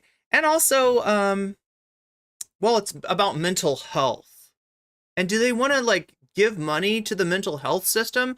Do they want to set up like a mental, like a universal, sort of healthcare, including comprehensive mental health? No. They have this idea that mental health is about so you see there's crazy people, and they're dangerous, and they're weird, and they're scary, and they're fucked up, and then there's normal people. And so for mental health, what you got to do is identify the crazy people and warehouse them somewhere, because that works so well for crime, doesn't it? Just warehousing people. Lock the key, throw it away, problem solved. Right-wing America does not have the solutions, okay? That's the nicest way I can possibly say this, right? Right-wing America is not about solutions. It's about distractions, it's about deflections, it's about obfuscations, and it's about lies. It is not about solutions. Bring support of guns. But anyways, last thing here before I get back to the video, Brock, another reply here saying students record every second of every day. A fight breaks out and there are 15 angles with astute commentary, but there's conveniently 0 pictures of installed litter boxes. They don't even have the motivation to stage it. Great point, which goes again to, I think this is completely made up, and it's possible all of this bullshit stemmed from this one story years ago. But let's get back to the video. But this is, So yeah, the majority report's done further. Yeah, we're not going to go into it now because most of you are probably majority report viewers and you've already seen it and you know what I'm talking about. But yeah, they went in depth as far as where this came from, as far as the policy of, providing a way for students to be able to go to the bathroom during an active shooter drill, and where the kitty litter might have come from. But you see how much leverage, how much mileage that this zombie lie had, how far that it got before it got double tapped, right? It did get put down. Joe Rogan apologized. Joe Rogan said, I don't know, I guess my friend or his wife, maybe they don't know what they're talking about. And it kind of went away. We didn't think about it for a while. We haven't had to think about it. It's a silly thing to talk about. It's not a productive use of anybody's time. 2012 to 20, I don't know, it's been a while, but he was on the vast majority of these conversations are, and it is just complete. Okay, I don't think that David Doyle really has much more for us. So what I'm doing is I'm giving you the history. I'm giving you the lore. And it would be nice if that was just all it was. If it was just an issue of, oh my god, Chud Logic! Chud Logic, stay in your fucking lane or else I'll have to do more content on you. Stay in your lane, Chud. Anyway, we're not talking about Chud Logic today. We'll get to him when we get to him. As someone wise once said, right now, we've got to talk about Tim Pool. Is it because I want to talk about Tim Pool? Is it because I like talking about Tim Pool?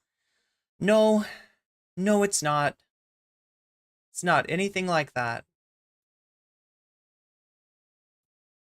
If anything, people screaming for help might carry more evidence that it's a terrorist than not. Shut up, Destiny. Okay.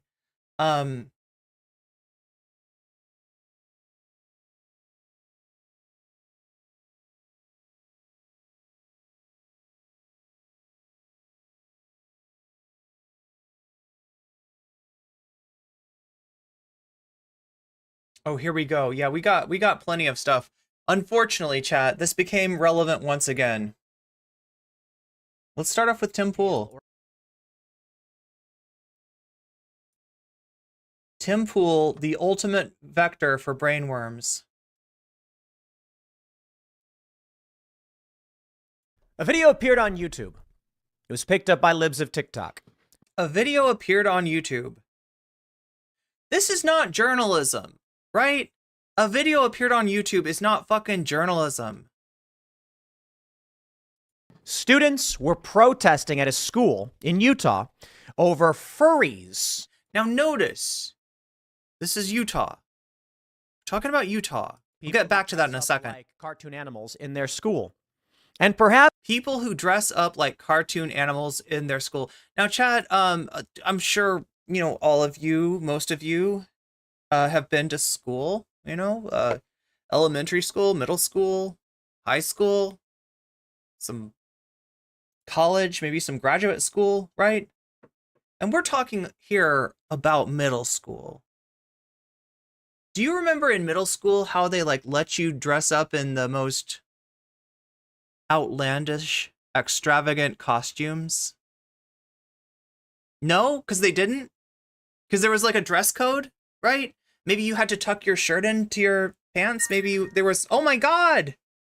Oh my God, thank you for the contribution. I think this contribution is from Anonymous. Thank you, Anonymous, for contributing to a new mic for Waluigi to sit on. We're trying to give him a better place to sit. You can see this is a little bit uncomfortable here.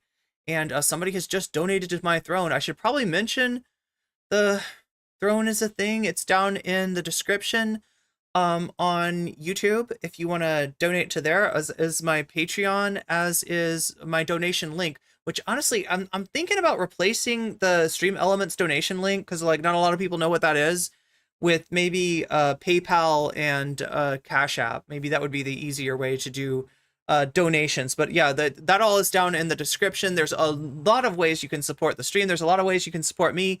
Throne is just one of them. You can also do so through super chats, through super stickers, through becoming a sub, through becoming a member, or through spreading the love, spreading the weasels to other people by giving the gift of weasels, giving the gift of gift memberships, gift subs, and all of that supports the stream. All of that, you know, makes it possible for me to do what I do.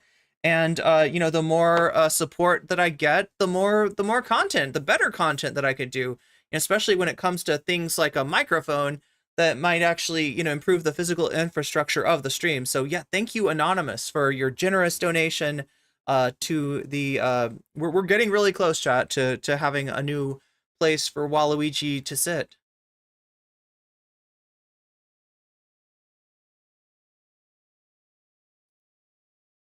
Anyway, where were we? Utah, middle school, furries. Tim Pool. Let's go. Furry isn't the right word. Some have said, no. There's actually a furry in this article saying, you're talking about Therians. Therians are people who think they're actually animals. Furries are just wearing costumes. Okay. Tim Pool's talking about Therians now, right? For the record, like, I mean, you're talking about people who have like a deep connection to animals, which is not like actually that weird or rare of a thing. You know, I don't know if you want to look at any like, you know, primitive art or you know, religious iconography, but yeah, animals are a big part of that.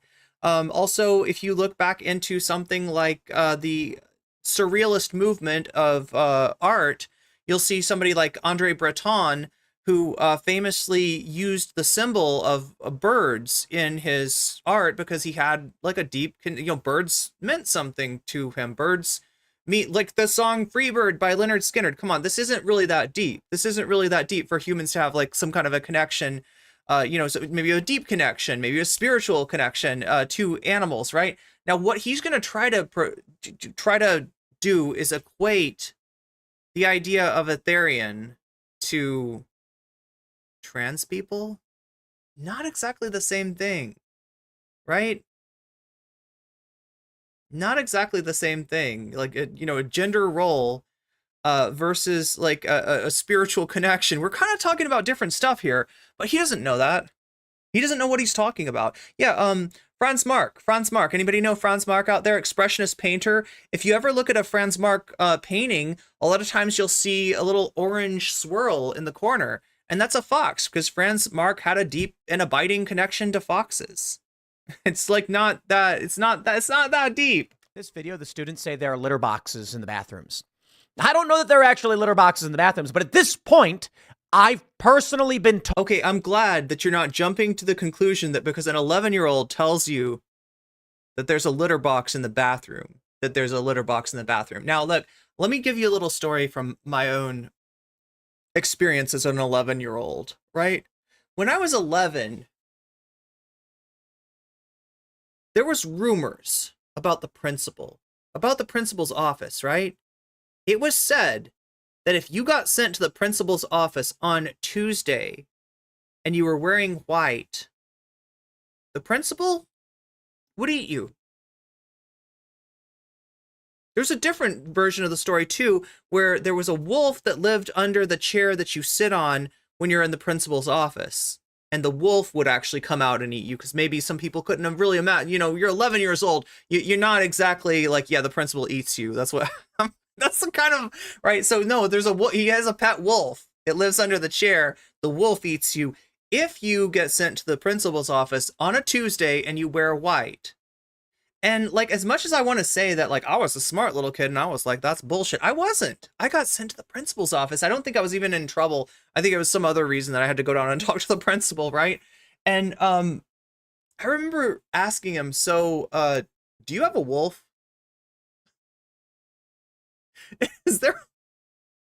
Is there a wolf under here? And he's like, no, I don't have a wolf. That's I don't know where you heard that. Yeah, there's fucking rumors that happen in schools, and when kids are like, a certain age, they're likely to believe the rumors even when they're just like not possible. Now, I mean, I guess, like, is having a litter box in a bathroom like less impossible than a wolf that lives under the principal's desk eating you? Yeah, probably. But I don't know. Kids say a lot of fucked up shit. Kids say a lot of messed up shit. And, especially when it comes to bullying, right? Because I think that a lot of what we're going to see here today in this story about the Utah middle school, I think a lot of it just kind of comes down to bullying. Told this has happened by someone who is a firsthand witness. Not at schools, though. I'll explain that story. Joe Rogan said a friend told him that their kid's school did this. Tim, even Joe Rogan retracted his statement. Like, even Joe Rogan walked this back. Now we have students, several dozen, saying this happened. I do not believe there is an organized conspiracy theory. It's possible there are rumors. Do you know the difference between a conspiracy and a conspiracy? I think you mean an organized conspiracy, right? You're the one with the theory. You're the one with the theory that there's like this school in Utah has a huge problem with furries. I can only say that for myself. But when you have all these kids outside of the school saying they did this, am I supposed to believe that these children organized a protest and agreed amongst themselves? I believe that the students started a rumor. The parents heard the rumor. This is Utah. What do we know about Utah? So what's different about Utah than like every other state? There's a church whose, central node is in Salt Lake City. It's called the Mormon Church. It's a fairly conservative religion, very much against homosexuality. I can only imagine what they think about trans people. I can only imagine what they think about furries, right? We're talking about Salt Lake. We're not necessarily, sorry. I don't know if this is Salt Lake City or elsewhere in Utah, but you're talking about Utah, right? You're talking about a very conservative state. Now, why am I saying this? Am I saying this because I think that Mormons are batshit? No, I mean, it's a religion. It's a fairly conservative one. I don't want to, you know, judge a whole group of people based on the fact that their church is a little wacky, right? What I'm trying to say is that this is a conservative state. You're not talking about California. You're not talking about New York, right? You're not talking about any place where like supposedly like wokeness has run wild. You're talking about, I think, if I'm not mistaken, a public school in Utah. Does it make sense that the wokeness, the woke mind virus has entered into Utah, and that is this what's happening? Conspired, as it were, to fabricate a claim about litter boxes and bathrooms? I think Occam's razor at this It's not just conspiring. It's so easy to start a rumor. Look, here's another example of rumors, right? There were rumors about every single PE teacher that I ever had PE from. Now, like, some of those rumors might have been true. Yeah, there was rumors about, you know, they're like looking at you when you're showering or this or that, and yeah, they're assigned to monitor the locker rooms while the kids shower after PE. So is it conceivable? Sure. You know, it is one of those jobs that's like you know, like somebody that you know, like you know what I mean? It's conceivable, right? And maybe some of those rumors were true, but not every single one of them. Not every single gym teacher that I ever had was doing something like, you know, right? These were rumors. These were rumors, and they're really easy to get started. They're you know, especially among kids, right? Especially when you're like, you're not comfortable showering around other students. You're not comfortable, like, I mean, you don't know it's really. Schools have done this for people who identify as animals. And there's a difference between what we may be seeing with these students protesting furries and what furries actually are. And I will give respect to the furries in that regard. I'll clarify too. The point being made here is that furries, they dress up like cartoon animals. And a lot of these people, some who are members of Timcast and some on Twitter, have said that for them and Soul Life saying we had kitty litter since before Columbine. I think Soul Life's talking about that the kitty litter would have been in the school to clean up like vomiting. My school actually had sawdust, right? We didn't have kitty litter, but of these people, it's like you can more easily socialize. You put on a persona, you are shielding yourself. What one person said was they're shy, they're embarrassed, they don't know how to socially interact. Putting on a full bodysuit basically protects them so they feel safe. They won't be embarrassed or shunned. So we're going to see more of the story. We're going to look at the videos that Tim Pool looked at to get this idea, right? Basically, there is, I don't know what you'd call them, kind of a pick-me furry that's like going along with this story, that's buying into this. That's like, oh yeah, it's like clearly the goddamn Zoomer furries, they're ruining everything for the rest of us, right? We never did this, but it sounds like those Zoomer furries are out of control in the middle school. That's actually pretty interesting. Now, Therians, as they describe in this article, are people who genuinely identify as animals. And maybe that's not true. I don't know, but there's a distinction. I do think it's fair to point out that the furry community ain't doing itself any favors. There are certainly a lot of people who do think they're cartoon animals and want to be cartoon animals, excuse me, and probably would take a dump in a litter box. So, c'est la vie, I guess. This is where we're currently at. Students walk out of Utah middle school to protest furries. My, oh my. ABC4. This is so funny. This is so funny because, like, the reason that we have Tim Pool, like, it's hard to explain. This guy actually came out of the Occupy movement. You know, he was like one of these like self-styled journalists. He got picked up by, I think, Vice, covered some protests. I think he might have even covered some international stuff as well for Vice, and then just kind of went out on his own. But the thing about Tim Pool is he is just not competent to be talking about anything at all. And now we've got him explaining Therians to you know, his audience full of chuds. It's just I just want to say, if you want to support the work we're doing, like, Tim Pool is beyond a joke. Head over to timcast.com. Oh my God. Become a member so that you can hang out in our Discord server with like-minded individuals. Like-minded individuals that like will believe anything you fucking tell them. Yeah, you can make up more stories about how wokeness is destroying America. Come over and join the Discord. share shows and basically gave us a warning, which in essence says at any moment the show could be banned. So, what? What did he say? If you saw the story yesterday, YouTube deleted our 2 biggest shows and basically gave us a warning. Which Wait, YouTube deleted our 2 biggest shows? Does he mean 2 biggest podcasts, 2 most watched podcasts? Is that what he's talking about? In essence says at any moment the show could be banned. So we'll see how it goes. I don't know. If you want to make sure the show exists, timcast.com, join us. ABC4.com reports several students and adults participated in an hours-long walkout from Utah's Mount Nebo Middle School on Wednesday. The reason for the protest? Furries. Rage64 says he is a troll. Maybe? That's a good explanation. But if you think I'm trolling when I say that at the top of every hour there's an ad break that lasts 3 minutes, you would be incorrect. Because there is. That's not a rumor. That's not a lie. That's actually going to happen. And it could happen to you if you don't have a little head next to your name on Twitch. I'm talking for the Twitch people, right? There's an ad coming on Twitch. It lasts like 3 minutes. If you no longer want to see those ads, you can get rid of them for free or for $5 or possibly even through the kindness of somebody else in chat.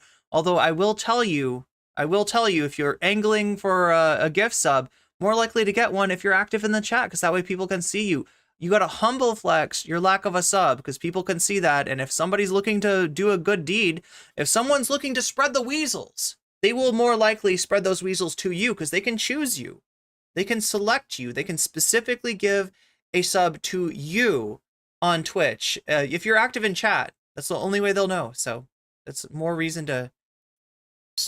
A petition was started online on Sunday with an initial target of 500 signatures, a number of signatures that was reached by Wednesday, prompting the goal to increase to 1,000 signatures. Well, let me do this. Let me pull up this clip from Libs of TikTok, where they say students walked out of Nebo School District in Utah to protest. Well, we know we can. It's all in the up and up if it's from Libs of TikTok. I mean, they're definitely a trusted source. School for allowing furries to terrorize other students. Students claim that the furries bite them, bark at them, and pounce on them without repercussion. However, that's right. That's right. You found the one school that's so woke that they allow students, only if they're furries, to bark, bite, jump on, spray Febreze at, for some reason. I don't know why Febreze, but spray Febreze at with no repercussions. The principal, the teachers, they're all like, that is all right. Go ahead and bark at that other student. Go ahead and bite that other student. Pounce on that other student if you want to, because this is part of being a furry. No, this is not fucking happening in Utah. Come on. If they defend themselves in any way, they get in trouble. If they defend them, so you're not even allowed to defend yourself. You're just like, yes, please lick my other cheek. You turn the other cheek. They're so religious that they're like, they're practicing, they're practicing the Jesus thing. They're turning the other cheek. Lick my other cheek too. Would you like to pounce on me again? That's what the... Wow. Here is the short video. It is a bit hard to hear because it's a bunch of students yelling. Yeah, it's a bunch of 10 and 11-year-olds, Tim, that you are taking as reliable narrators. But here's the clip. So are they wearing a mask every day? Yes. But every time they go, they're always just wearing a mask. But the principal finally stood up and... Here's my question. How are they licking you with a mask on? ban those stuff. But they still wear them every day. Yeah, and they don't get in trouble. The principal doesn't make them get in trouble. Yeah. All the principal says is just be kind, be nice, be nice. And then... What's the point of dressing up like a furry? It's just... Yeah, what is up with the blue filter? I don't know. They think they're so cool that they want to get a lot of attention. I think they want attention. So people can come at them and just look at them and think that they're so cool. Okay. Also, are you guys... That's what happens. That's what happens when you're a furry. Everybody thinks you're so cool. Are you going to be in trouble for walking out of school today? No, maybe. If we go back on school grounds, we will get in trouble. Hopefully not. We're standing for our rights. We're standing for what the furries are wrong. This is wrong. They should not be doing this. Do your parents know you guys are out here? Yes. Okay. They attack us. They bite us and we get in trouble. They attack us. They attack us and we get in trouble. And how else do they attack you guys? They either bite us, they scratch us, they bark pounce at on us. us. They pounce on us. And then they run on all fours and pounce on people. Why are they spraying you with Febreze? Just because they're jerks. Because we apparently have rabies. And there's a rumor that Wait, but what did they say about rabies?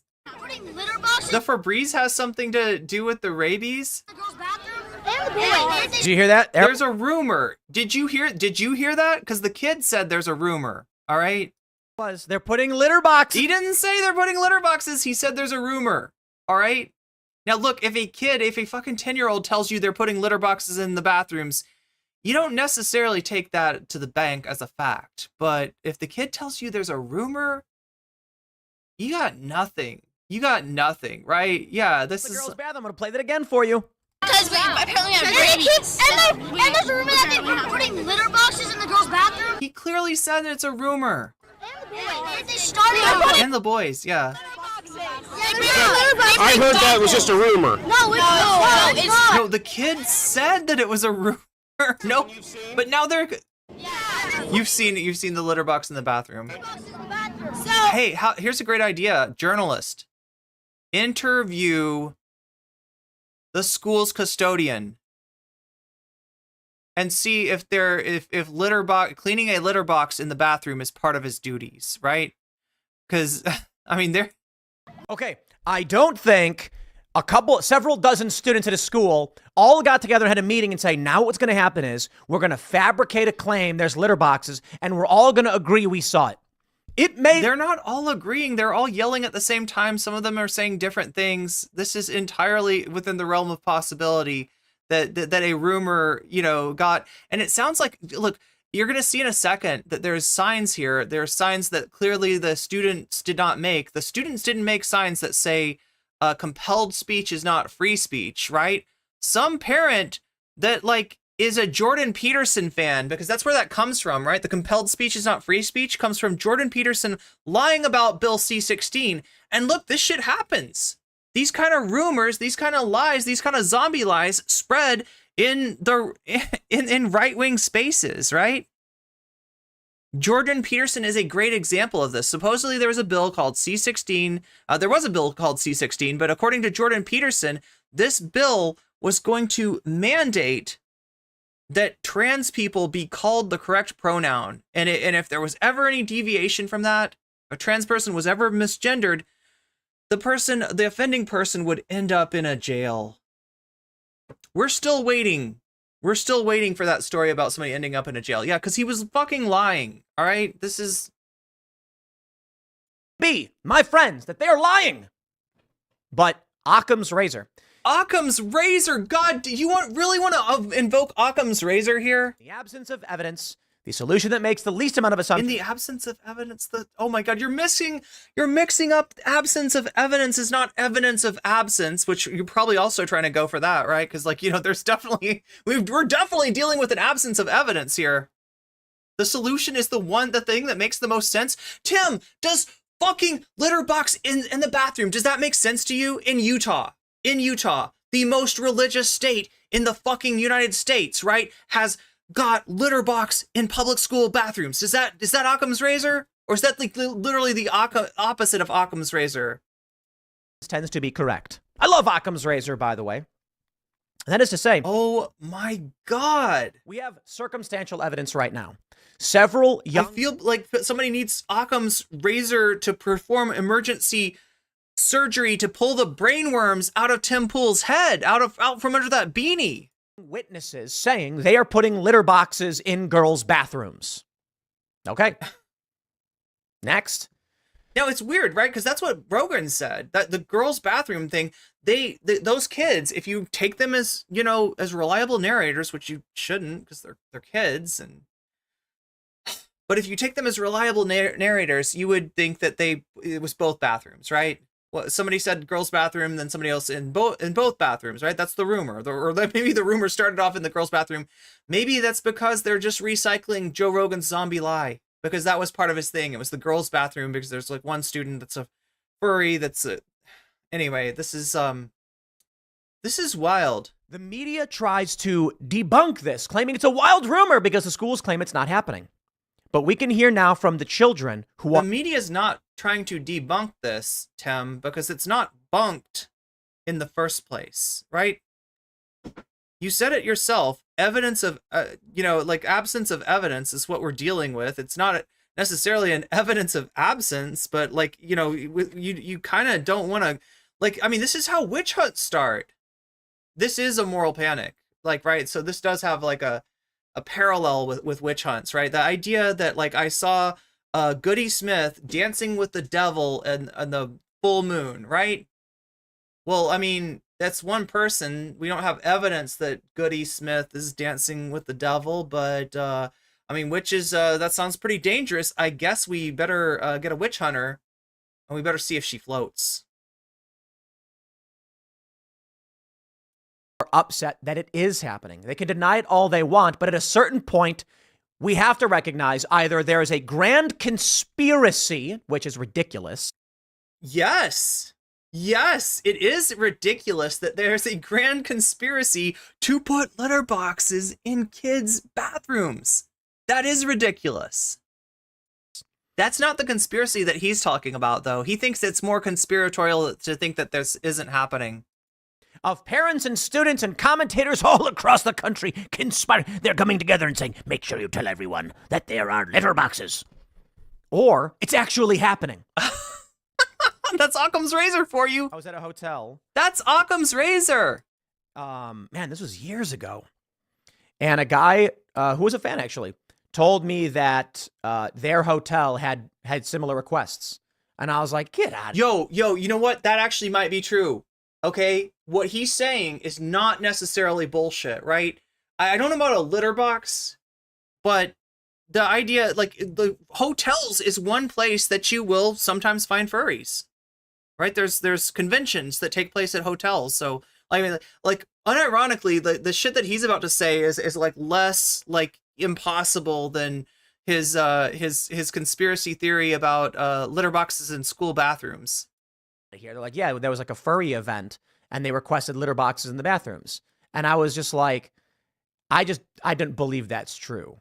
It didn't. I mean, it depends on how much business the furry convention is giving the, and also, I mean, I don't know. Okay, so let's be real, okay? Joe Rogan said it himself when he was debate broing about litter boxes. It's easier to use a toilet. It's less messy. It's like, right? If I could get my cat to use a toilet, I would, okay? That would be so much. If I could get the cat to use the toilet and flush the, that would be awesome. That would be sick. Yeah, definitely toilets are, I'm not sure I even buy that at a con that this is like something that, like, it's weird that he's putting this, like, with just the evidence of like, one person's rumor mongering, he's willing to believe that, like, yeah, these furries, they got the hotel to put out litter boxes for them. I don't know. I don't think it's entirely impossible, but it's not likely. Really mean. I'm like, really? I'm like, that seems crazy. Because, like, furries think they're cartoon animals or whatever. Furries, in fact, do not think that they're cartoon animals, because if they were cartoon animals, they wouldn't need a fursuit. Furries like to dress up like cartoon animals because they think that cartoon animals are cool. And I'm inclined to agree with them. I think cartoon animals are really fucking cool. If you want to know where the furry fandom comes from, look at old Disney stuff. Look at old Warner Brothers stuff. Look at Bugs Bunny, right? They created this parallel world where animals stand on two legs and talk to you and crack jokes at you, and they eat carrots and they say, "What's up, Doc?" And you also got Big Chungus, right? It's a whole wide world, and some people want to, kind of play around with that imagination. So, yeah. There we are. Here's all the kids outright saying this stuff. They say the description for the petition says the administration of the school should more strictly enforce the dress code. Jewelry, accessories, tattoos, facial hair, and other elements of the student's appearance, blah, blah, blah. Now, here's the thing. Let's talk about this. I don't think the kids are protesting. Did anybody grow facial hair in your... Oh, wait, there's one kid. There was one kid in my middle school.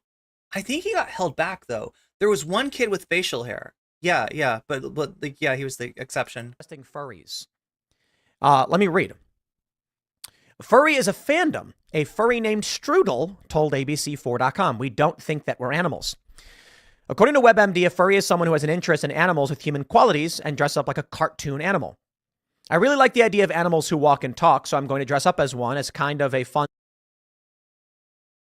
Why is that on WebMD?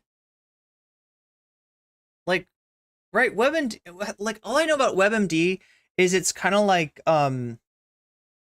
what you can type in, like, symptoms and stuff, and it'll tell you, yeah, it could be that you have a cold, it could be that you have allergies, or maybe you have cancer. Probably should see your doctor, right? That's what WebMD is, right?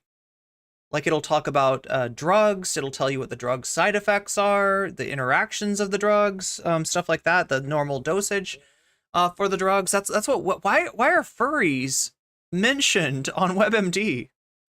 Sort of cosplay thing. My understanding is, like I already stated, many of the people who have tried explaining furrydom to me on Twitter or otherwise say, you know, the general idea is you're shy, you're... Anybody else feel like maybe Tim Pool is like 15 years behind everybody else? I feel like at this point, most people know what furries are, but he's acting like, my friend explained to me that furries are people who like cartoon anthropomorphic costumes and like to wear these costumes around in order to, like, it's like he's never seen a furry before. Really? You don't know how to talk to people. You put on a mask and a costume, no one knows who you are. So if you screw up, they don't know who you are. If you screw up, wait, what? If you make a social faux pas, they don't know who you are? It's a costume. I guess, and people like Bugs Bunny or something. People like Bugs Bunny. That's true. People like Bugs Bunny. Although I am kind of pissed at Bugs Bunny, right? Because Bugs Bunny made me think that carrots were more delicious than they actually are, right? Bugs Bunny made me think that you could cook carrots on like what is this thing called? You like turn it, like it's that thing that you put over a fire and you like put the carrots on it. It's like a shish kebab kind of. And you turn it, and then you got the broth, and you pour the broth over the carrots while you're cooking them to keep them nice and moist, right? I don't think that works, right? I don't think that's the way you cook carrots. And also, eating a whole carrot like your Groucho Marx, it's not very tasty. I don't like raw carrots, and you know, I don't know. I don't think wear tails. I don't think Bugs Bunny was giving me good advice when it comes to carrots. And ears and make weird noises. Strudel said there's a difference between furries and a group called How old is Tim? I think people over 40 are less likely to know about furries. I don't know. Is he like in his late 30s maybe? Who believe on some level they are an animal. WebMD said people are often interested in becoming furries to find a sense of community, though some of the drawbacks they may face are negative stereotypes and social stigmas. Videos of the protests were shared on social media by Adam Bartholomew of Main Street Media, Utah. Students who walk out express some of their grievances, even... Rage says, it's funny that they say that the furry barks at people, but in reality it's the other way around. Like, I had cat ears on and some stranger started to bark at me. It was like a kid. I was so confused. Yeah, that's the thing that I'm talking about too. I have a feeling that this has a lot more to do with bullying. And that most likely, not for sure, because I don't go to that school. I don't work at that school. I don't have any firsthand knowledge. I don't live in Utah. I'm not a resident of the state of Utah, right? But I think it's more likely that that kids that are furries in the school are getting bullied, or even, right? Because this happened a lot in my school, right? Where kids would get called gay. Because being gay was kind of a new thing, and it was like not accepted, and like, right? Kids would get called gay. Most of those kids weren't actually gay, but it was a taunt, like the F slur, right? Or the D slur, or whatever, right? You know, rumors would be made up about kids that they were gay. If you had if you were unpopular and you had a friend, then there probably would be people making up rumors about you and that friend being a couple, a friend of the same sex, right? So yeah, I think it more likely has something to do with bullying on some level, and most likely the kids that you saw there, or although they're claiming that, look, if they're getting bullied, if there's like popular, furries that are coming up and licking people's faces and be like, ha ha ha ha, I licked your face. What are you going to do about it, right? I mean, I guess that's possible, right? They shouldn't be allowed to do that. But most likely let's be real. Most likely it's the other way around. Being a furry doesn't make you popular. It makes you a target. All right? That most likely the boot is on the other foot in terms of the bullying. Calling for expulsion and banning the furries. When Bartholomew asked if parents knew they were out protesting, the students answered with a resounding yes. Oh, yeah. The parents made the signs, right? Like I said, like the signs are signs that no kid would ever be able to make, or think to make, right? Thinking like free speech, compelled free speech is not free speech, right? What compelled speech do you think that they are? What do you think that what are they asserting? That the school is making you address other kids as their persona? Is that what the compelled speech is about? Several students can be seen holding signs reading, "Compelled speech is not free speech." Another was holding a sign that said, "I will not comply. We just wanted to learn." Fair to point out, the parents helped them make those signs. The students said there are attacks from the furries every day, but we're unsure of how many furries there are actually at the school, shouting out numbers ranging from 5 to 100 who identify as such. I wonder how big that school is. Because if there's like 300 students in the middle school, that's like a third of the population. I don't know how big it is, though. The school's furry population is accused of biting, scratching, spraying air freshener on, barking at, and chasing other students. We're standing... MSC just looked it up. I looked it up. The WebMD article is real. It's called Furry Sex. What is it? I mean, that's pretty specific. Like, furry sex is like... Anyway. For what we believe is right.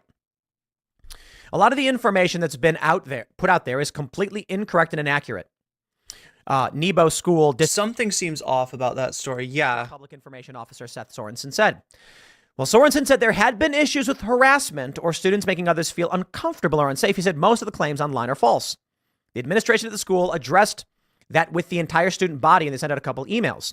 Some of those emails were misinterpreted, and parents took online formats to voice some of their concerns. Do you see what happened here?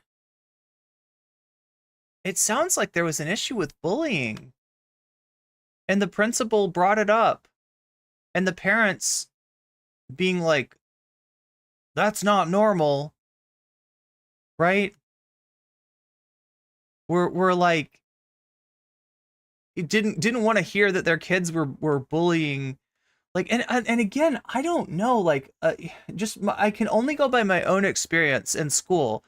That like kids that were not gay would get called gay as a way of bullying. Probably kids that were gay, would get called. I mean, like, if they were unpopular, like, yeah, everybody who was unpopular essentially got called gay at some point, right? As a way of bullying them.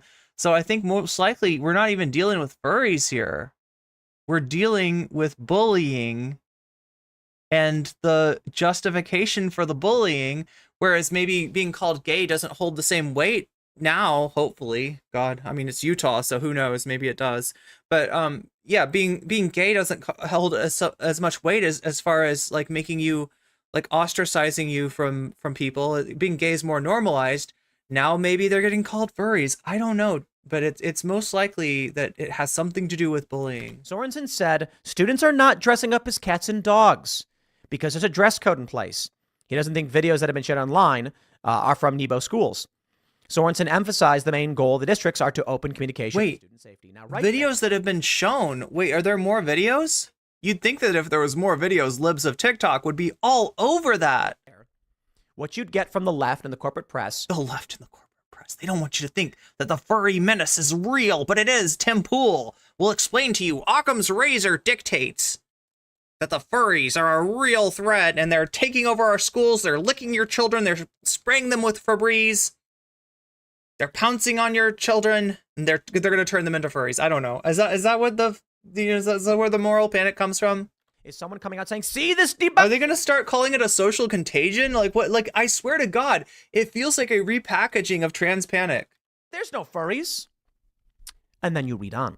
Okay, so yeah, that would be 10% then. Like slightly under 100 furries at Mount Nebo Middle School. Natalie's telling me it's 1,000 121 students. So you're talking about like 9% of the student body would be furries in that case, and not just furries, right? Because yeah, here's what I was trying to say about, you know, like my experience with like, you know, people bullying based on you know, calling each other gay, right?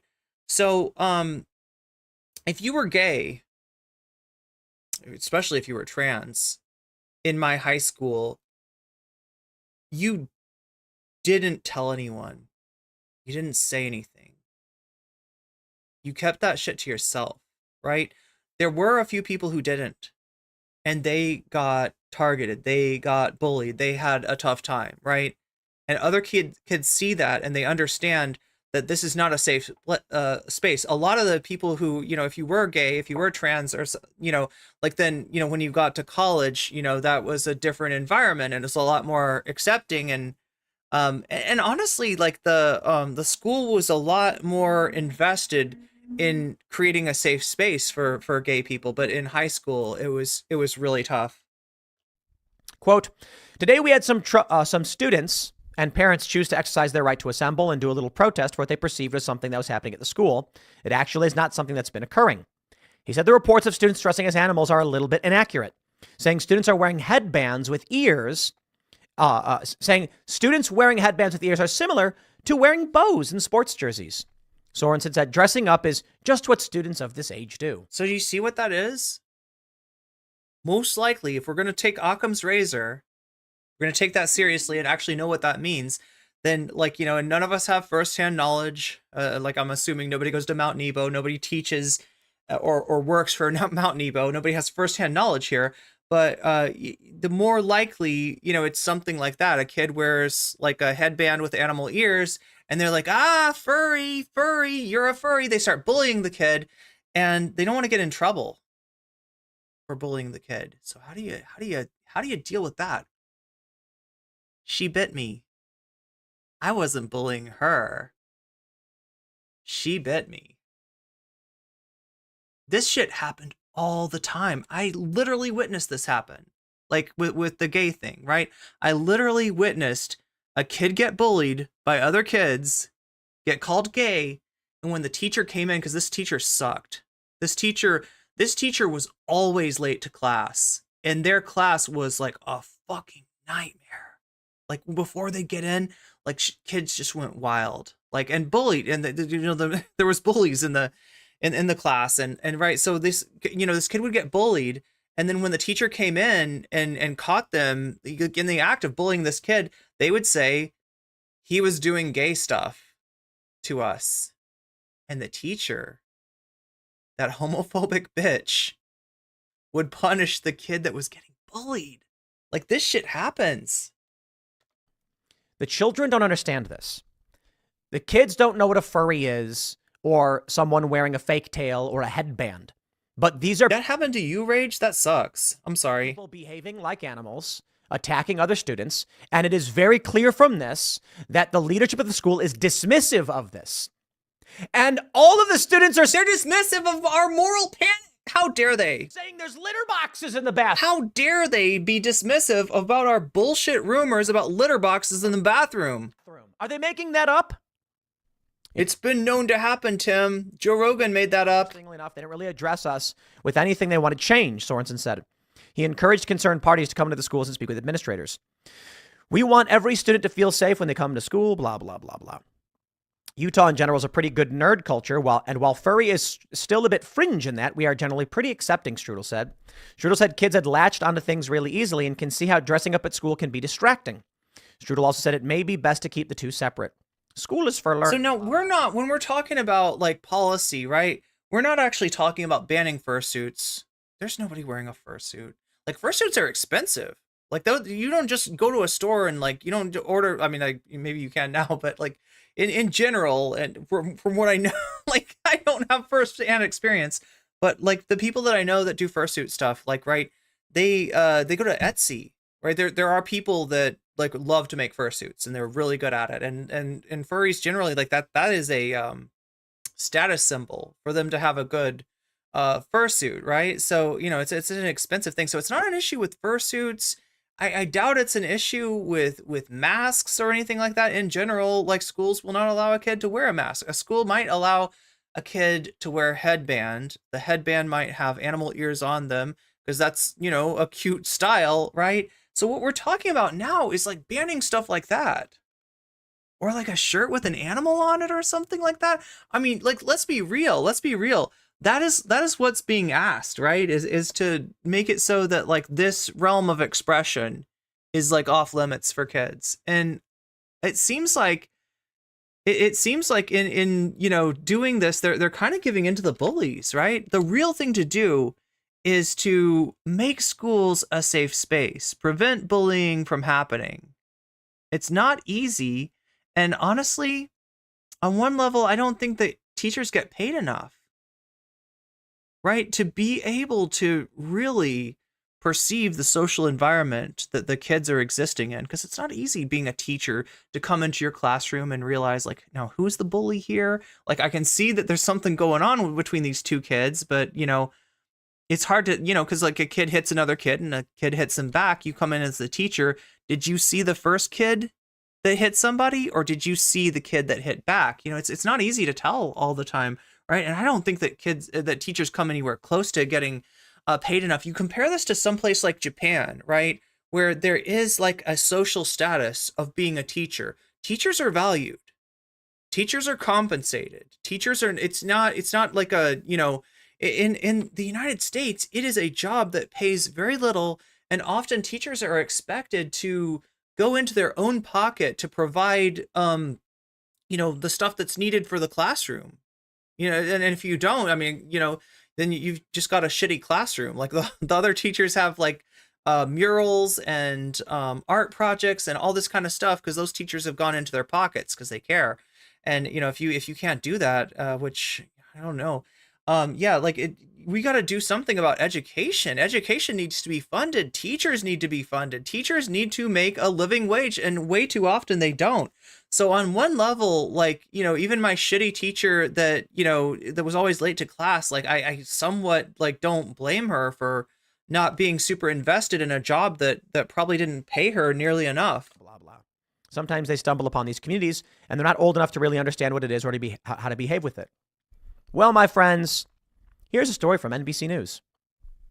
How an urban myth about litter boxes in schools became a GOP talking point. How is it a myth? I certainly believe this as well. Oh my God, YouTube chat. I'm sorry, you disappeared from my Twidget. I don't know why. I kept saying it. I was just like, no. Like I mentioned, I was at a hotel and a guy mentioned that to me and I was like, no, get out of here. That where was I? This was in Los Oh man, where was I? It was a long time ago. I was in LA, I think. And someone said they were a fan of the show or something like this. I don't believe it. I completely ignored it. I don't know. I didn't really think much of it, I guess. And then we have Joe Rogan's show talking about, it says a friend called him and told him this. Many Republicans saying it. And NBC News just said, nah, it's fake. It's not real. Why? School said so. Wait. When's this article from? When is this article from? Yeah, apologies, YouTube chat. I just I'm having technical difficulties today. It's pretty tough actually. Teachers just have the most important jobs in the world. We should pay them a lot more. Yeah, I think so too.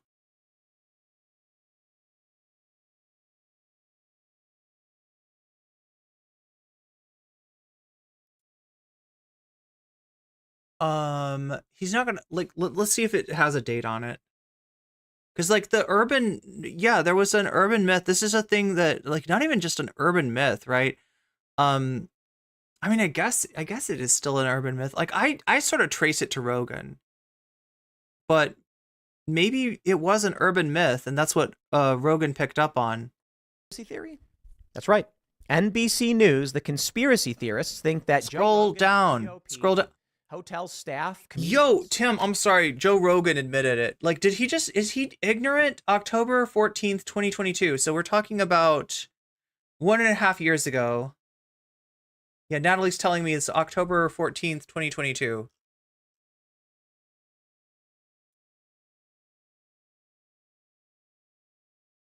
Tim is so far behind on this. If you want to cover the story, do some fucking research, Tim. It'll make it less easy for me to dunk on you. All made this up. Perhaps there is a mass formation psychosis where everyone hears it. Wait a minute. Believes it. Mass formation psychosis. Where have we heard this before? If you don't remember, this is what anti-vaxxers were accusing people that cared about public health during during the lockdown. That was what people, doing something about the pandemic were called. They were accused of having mass formation psychosis.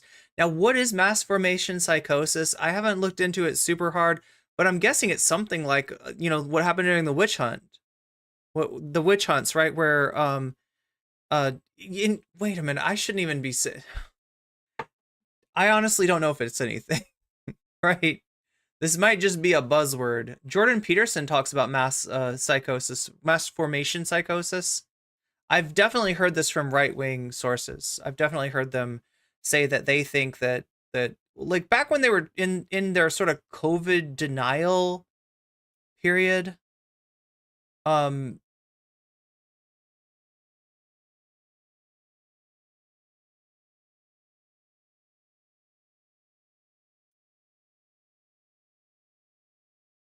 Tim will never admit that he was wrong.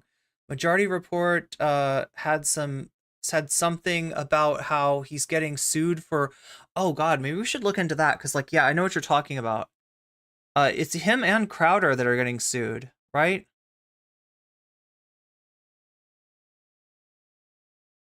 The problem with misinformation, right, is in order to sue somebody for it, in order to provide some financial disincentive for spreading misinformation, you have to have somebody with standing. So the main kind of misinformation that can be litigated is misinformation about a person. Like, right, so there's a lot of times in which there's just nothing. There's no way to come back at somebody for misinformation. But in this case there is, thankfully. So Tim and Crowder are getting some much needed karma. NBC News.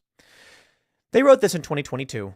At a luncheon for Republican women in Mesa County, Colorado last week, Lauren Boebert warned that educators are putting litter boxes in schools for people who identify as cats. To a person in the culture war battles over. Wow, there's a piece of the story that I'm missing. I didn't know about the Lauren Boebert. I'm not surprised though. Hey, I heard that if you say Beetlejuice 3 times, Lauren Boebert appears, and she'll hit the vape and then stroke somebody off. Gender identity that have engulfed school districts. It's the kind of claim that would sound bizarre and confusing, and from high-profile GOP members, authoritative. So here's what happens. The left does shockingly insane things, deny it's happening, eventually say, who cares? And then they say it's a good thing. It's the pattern we all recognize. I remember, Bill Maher. Remember when Dennis Prager was on Bill Maher and said they're putting tampons in the men's room? And Bill was like, no, they're not. And he's like, yes, they are, because they claim men menstruate.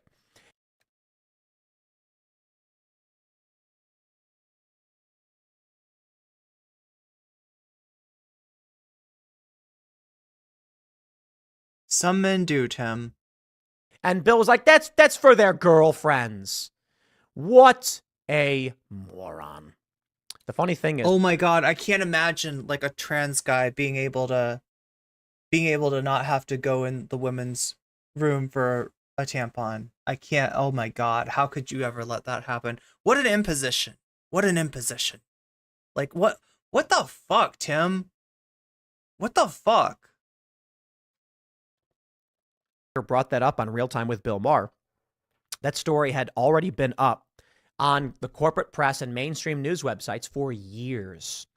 Articles saying, yes, men menstruate. It's time we recognize that. Dennis Prager, responding to the news, tries to explain to ignorant liberals who don't read, and they all laugh. Like clapping seals, too stupid to read the news. It's embarrassing. Then we get this. Tim, you're the one who's missing a big aspect of this story. The thing that Rogan went forward with, he's retracted, right? If you want to use Joe Rogan as a source, if you want to use a source for this, you got to use Lauren Boebert. You got to use somebody that's wacky enough to have not retracted an obvious lie. Many people pointing this out, having heard these stories or experienced it, and NBC News said, we called the school. School said no. So it's a conspiracy then. Everyone's just making it up. They say during a legislative hearing in Tennessee, 2 Republicans. Okay, Tim, that's right. So you think the Sasquatch is a conspiracy? You think the Loch Ness Monster is a conspiracy, but Occam's razor tells us that in absence of evidence, the most simple explanation is probably the right one. Therefore, Nessie is real. Nessie is down there in that lake, in that dark Scottish lake, that dark Scottish loch. And Bigfoot is out there somewhere in the Pacific Northwest, just roaming around, looking for some hikers to scare. Like, right? It's goddamn, dude. Those aliens from Mexico, those are real too. Every single conspiracy theory is real because the wacky thing is to believe that people are making it up. That's the cuckoo for Cocoa Puffs, right? Lawmakers discussed the growing crisis of public schools providing litter boxes for children who identify as cats, claimed it was happening across the state. Now, why would they claim that? Perhaps because students were telling them this. Here's what happens. The right makes some shit up. They use each other as sources. Yes. Yeah. They're like human. They're like humans. Wait, what's the right way to see this? It's circular sourcing. It's circular validation going on here. They use each other as sources, and then they claim it's reality. Yeah, and then they try to gaslight you, and like, they try to be like, what? You think everyone's lying? You think everyone's making it up? No, I think there's a rumor. I think there's an urban myth. I think that this is something that makes sense to your reptile brain, which also is an urban myth, right? The reptile brain thing isn't real. The lobster brain thing isn't real. There's a lot of unreality that gets trafficked in right-wing circles. Have you ever heard of QAnon? Oh, so you tell me that everyone's just making this stuff up about the Comet Pizzeria and that they don't actually have a basement where Hillary Clinton is down there right now making prosciutto out of little kids' faces, right? Running little kids' faces over the cold cut machine, right, to get her rocks off on adrenochrome. You're telling me that that's all? Everyone's lying. Oh, sure thing. Yeah, I'm the conspiracy theorist. I'm the weird one. I'm the weird one for thinking Pizzagate's not real. I'm the weird one for thinking that JFK Jr. isn't secretly alive and waiting to become Trump's vice president. What the fuck, Tim? What the actual fuck? At least 20 conservative candidates and elected officials have claimed this year that K-12 schools are placing litter boxes on campus or making other accommodations for students who identify as cats. Natalie, this is still that 1.5-year-old article, right? According to an NBC News review of public statements. Every school district that has been named by those 20 politicians said either to NBC News or public statements the claims are untrue. There is no evidence that any school has deployed litter boxes for students to use because they identify as cats. There is evidence. It's called circumstantial witness testimony. It's called students saying it did happen. Now, to say there's no evidence is a lie. But NBC News they lie all the time. So now I'm not saying it's true and it's proven they're doing this. I'm saying there is certainly evidence suggesting this is happening. They go on to mention the claim takes on a life of its own. In an episode of Spotify's Joe Rogan podcast last week, again, this was 2022, Rogan told Tulsi Gabbard that a litter box was installed in a school that his friend's wife worked at for a girl who identifies as an animal. A little bit of discussion quickly began to circulate on social media. Rogan did not name the school and his publicist does not respond to a request for comment. Yes, that's also called circumstantial evidence. Now, the question is, I'd love, and to be fair, I take it with a grain of salt. XPA, you speak the truth. You speak the truth. Yeah, Nessie is not only is Nessie real, Nessie is a friend of the VOD. Was Joe talking to a guy who said, my wife said that, at the school she works at, there's a girl who's an animal, blah, blah, blah, and then it's like, it's hearsay?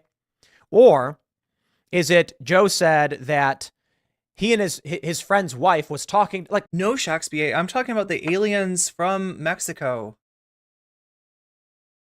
Or am I thinking of avocados? No, I'm thinking about aliens.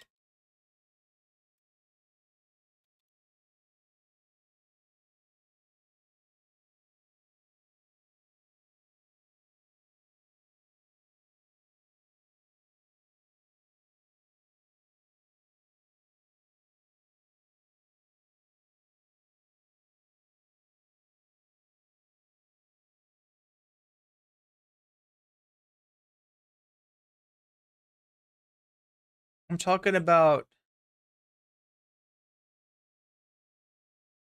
about these very real aliens that are totally not sculptures, that are totally not art projects. These are clearly the remains of an alien.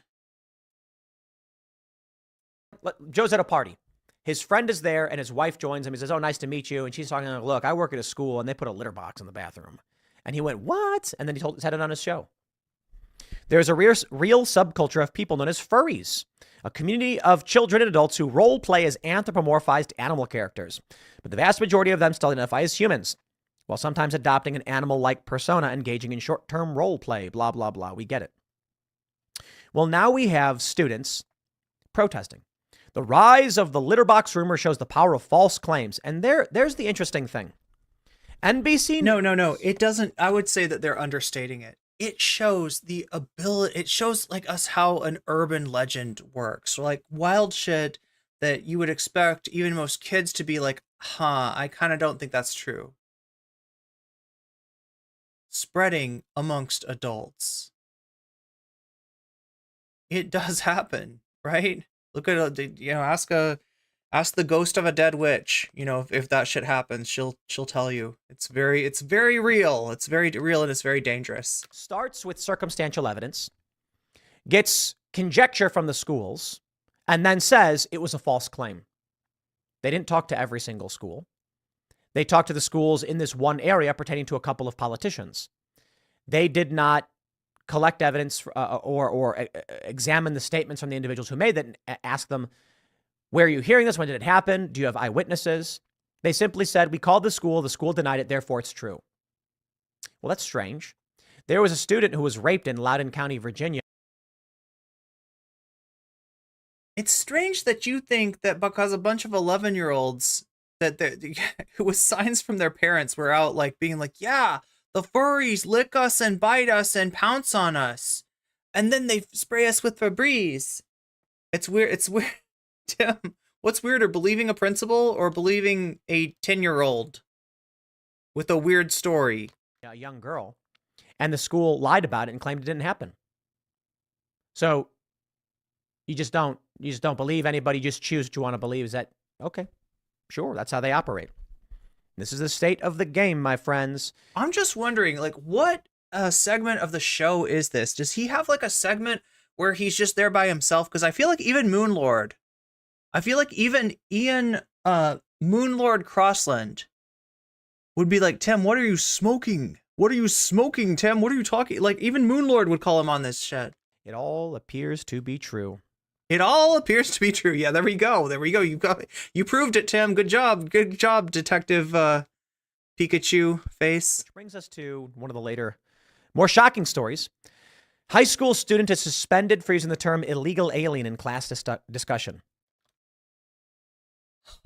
Really? You don't say. Okay, so I mean, like, that's our story from Tim Pool, and that's fine, right? If Tim Pool wants to do that, if he wants to, like, he's a little late on this, right? A little late on this story, but if he wants to try to resurrect zombie lies from the fucking MTG graveyard, put him back on the board, I guess whatever, right? It'd be great if this was just Tim Pool. It would be great, but unfortunately...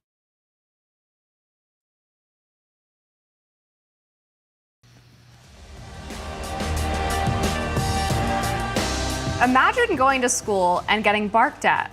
Not by your teachers, but by fellow... Okay, so let's get these two. This is Amber Duke with her partner in crime, Jessica Burbank. Now, cause somebody told me that Jessica had previously worked at a progressive outlet.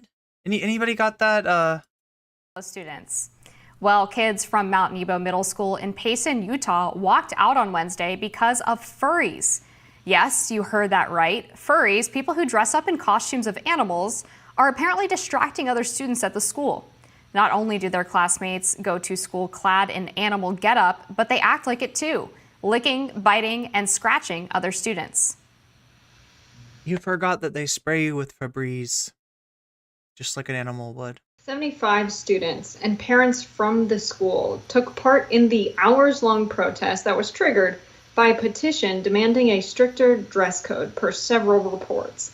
A Change.org petition titled Students for Humans at School, Not Animals, aka Furries, went live on Sunday.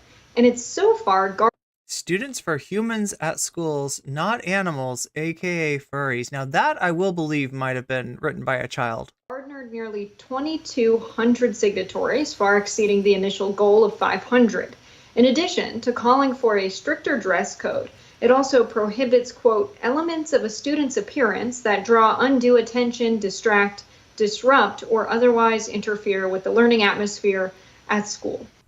Nebo School District Information Officer Seth Sorensen refuted claims that there have been incidents of biting and licking, telling the Daily Mail, quote, there are 11 and 12-year-old students, and while sometimes these children may come to school with a headband that has ears, and sometimes with giant bows, and sometimes dressed as their favorite athlete, there have been no students attending school wearing masks, animal costumes, or acting like animals. Now, Amber, I was in school when people did wear those big ears. It was kind of a part. Natalie says it's TYT. It's TYT. It's like, yeah, so like I've seen these two before on a story. Do you remember the story about, it was in Miami. There was a mall, and the picture that got shared, the video that got shared, was a giant line of police vehicles. Like there had to be, I don't know, over 40. So like over 40. It was a lot of police like cruisers, right, that were there. And some people said that if you zoomed in on a certain part of the helicopter, I think it was like a footage from a helicopter. If you zoomed in, you'd see something that's clearly not human. And it was actually two humans. It was actually two cops walking. But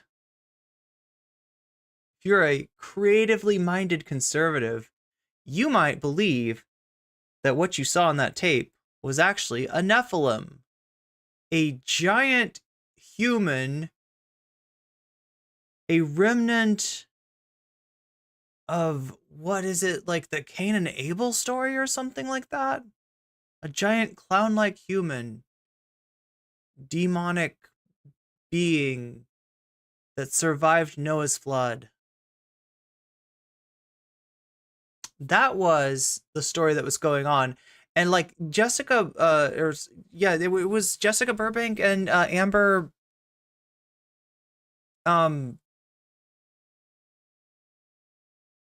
What is her name again? I keep on wanting to call her Amber Duke. Thank you. Yeah, Amber Duke. You know, when I saw this, I guess I sort of assumed that Jessica Burbank was like similar minded to, yeah, Amber Duke is very conservative. But I think that the idea of partnering them up is because Jessica's from TYT and Amber's from, I don't even want to guess where Amber's from, but you know, Amber's kind of some kind of trad, sort of person. But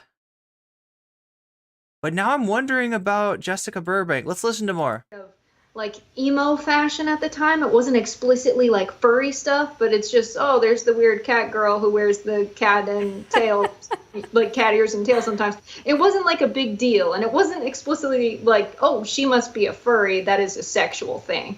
But I think now more people know what furries are. Furry is not necessarily a sexual thing. It's an art thing, okay? It's a style of art. It goes back to like Disney and Warner Brothers and stuff like that. You know, silly animal cartoons. It's not, the furry fandom is a fandom. Like they like art, they like dressing up, they like costumes, they like in different furries partake in different parts of this. Do some furries like, is this part of their sex practice? Yeah, but not all furries. Being a furry just means being a fan. If you're a fan of anthropomorphic animal stuff, then you are a furry, right? That's what it means. That's. But it seems that this may have been blown out of. What is up with it? That they have to. This is like what they do with like they are reading from the script that they go after gay people with, right? That they reduce gay people down to, you know, a sex act that they might participate in, and then they like universalize it. Yes, all gay people participate in this one sex act that we find to be strange. That's it's like the same playbook. Proportion. Yeah, Big Bird is a furry. Maybe I'm glad we had the same experience. I must be a public. Yeah, let's hear from the kids acting like animals. You won't, because guess what? These are probably just kids that are getting bullied. These are probably not kids that are, in any way a furry. I mean, can you imagine that? Like you wear your, cat ear headband to your first day of middle school, and all of a sudden you're the furry girl. You get targeted. You get bullied for the rest of middle school. Thing, because we also had the cat girl, and then we had a fox girl who wore a tail and the ears, and the cat girl would actually lick her hand and use it to like clean her face like a cat. Oh my God, you don't say. She would lick her hand and oh my God, what are you talking about, Amber? Really bizarre stuff, and obviously it was sort of an attention thing, and these kids, there's a video of them after the walkout talking about some of the things that they've experienced and what the principal's response was.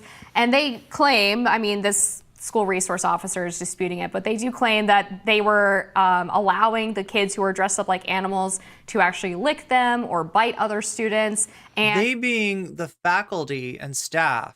Now, again, Tim Poole invoked this, so you think they're all making it up idea? I would like to say, so you think that all the faculty and staff are allowing the furries to terrorize their classmates, are establishing some weird kind of hierarchy in the classroom where furries somehow get away with everything, and nobody's saying anything? Nobody's whistleblowing? Nobody's like, I was there in the faculty meeting where they said that under no circumstances are you to ever discipline a child who is a furry from licking another classmate, a classmate of theirs, right?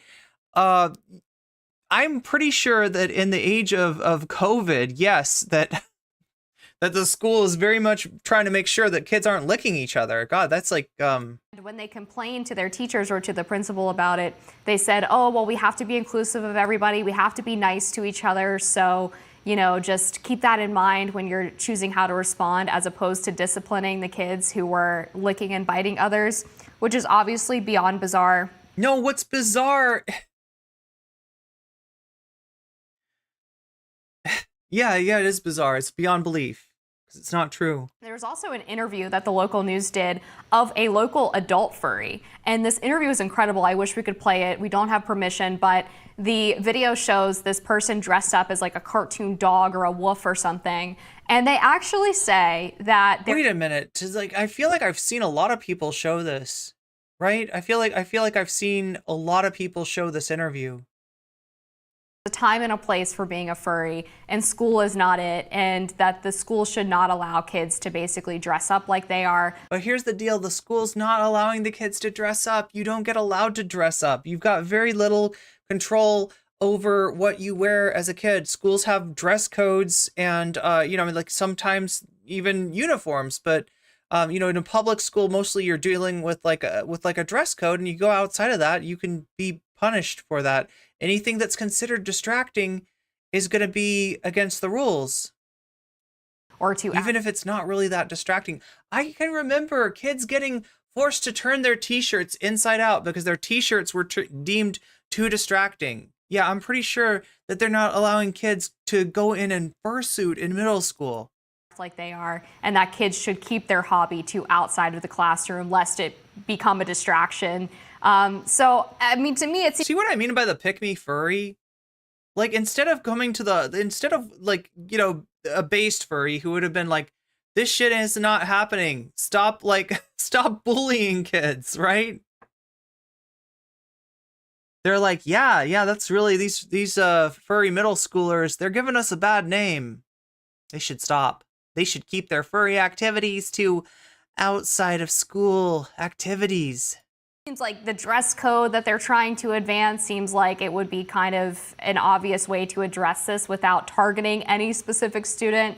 They can just keep it to, we're going to wear these specific clothes that don't distract from the learning environment. We're not going to wear animal regalia or what have you. And it seems like that would probably solve a lot of the problem. But if it is true that the principal was telling these kids that they had to sit there and take the behavior for fear of not being nice to another student, it's just a dereliction of duty, really. The whole point of having a principal is that you have an adult in the room who is able to make sure that he's fostering a good learning. I can't believe that this story has gotten this far with no substance whatsoever. Like, she's making assumptions that are not backed up by anything. Environment for the students there. But certainly, TYT alum Jessica Burbank will set Amber right on this, right? Right? That he's solving these disputes that often pop up between young people. They're unable to solve themselves. And he needs to really just act like the adult and say, okay, this behavior is unacceptable. We're not going to lick each other. We're not going to bite each other. And this. God, that's right. That principal is like, oh, God, but I wanted the kids to be able to lick each other and bite each other. What? In what universe? In what universe do you fucking think that's true? I know, I can answer. It's the universe where Nephilim exist. Because Amber Duke is fucking unmoored. Amber Duke is unhinged. Amber Duke is a wild-ass, radical trad person that fucking believes in all kinds of shit that doesn't exist. All kinds of shit that goes bump in the night. Students who are Nephilim, giant fucking demonic clowns. Yes, that's what was in Miami, Amber. That's what it was. Are right in this instance and deserve to not. Yo, you deserve to be a lolcow, Amber. You are fucking. Their personal boundaries violated.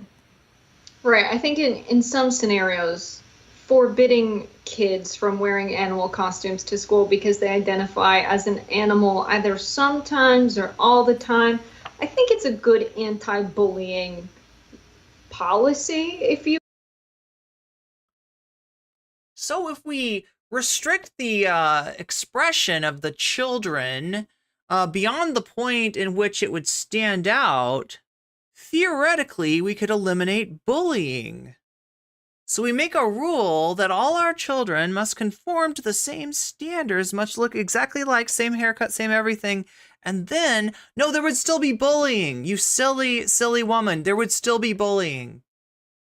There would still, and the things that you were asking, which sound like, don't let students wear masks and costumes at school, are probably already part of the fucking dress code.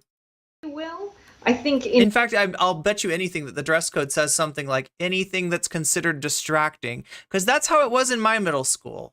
Anything that is considered distracting, it was up to the, it was up to the principal, it was up to the teachers, right? If somebody, thought that a t-shirt was going to be too distracting, that t-shirt either got turned inside out or you actually got sent home to change your clothes. Your mom got called, your dad got called.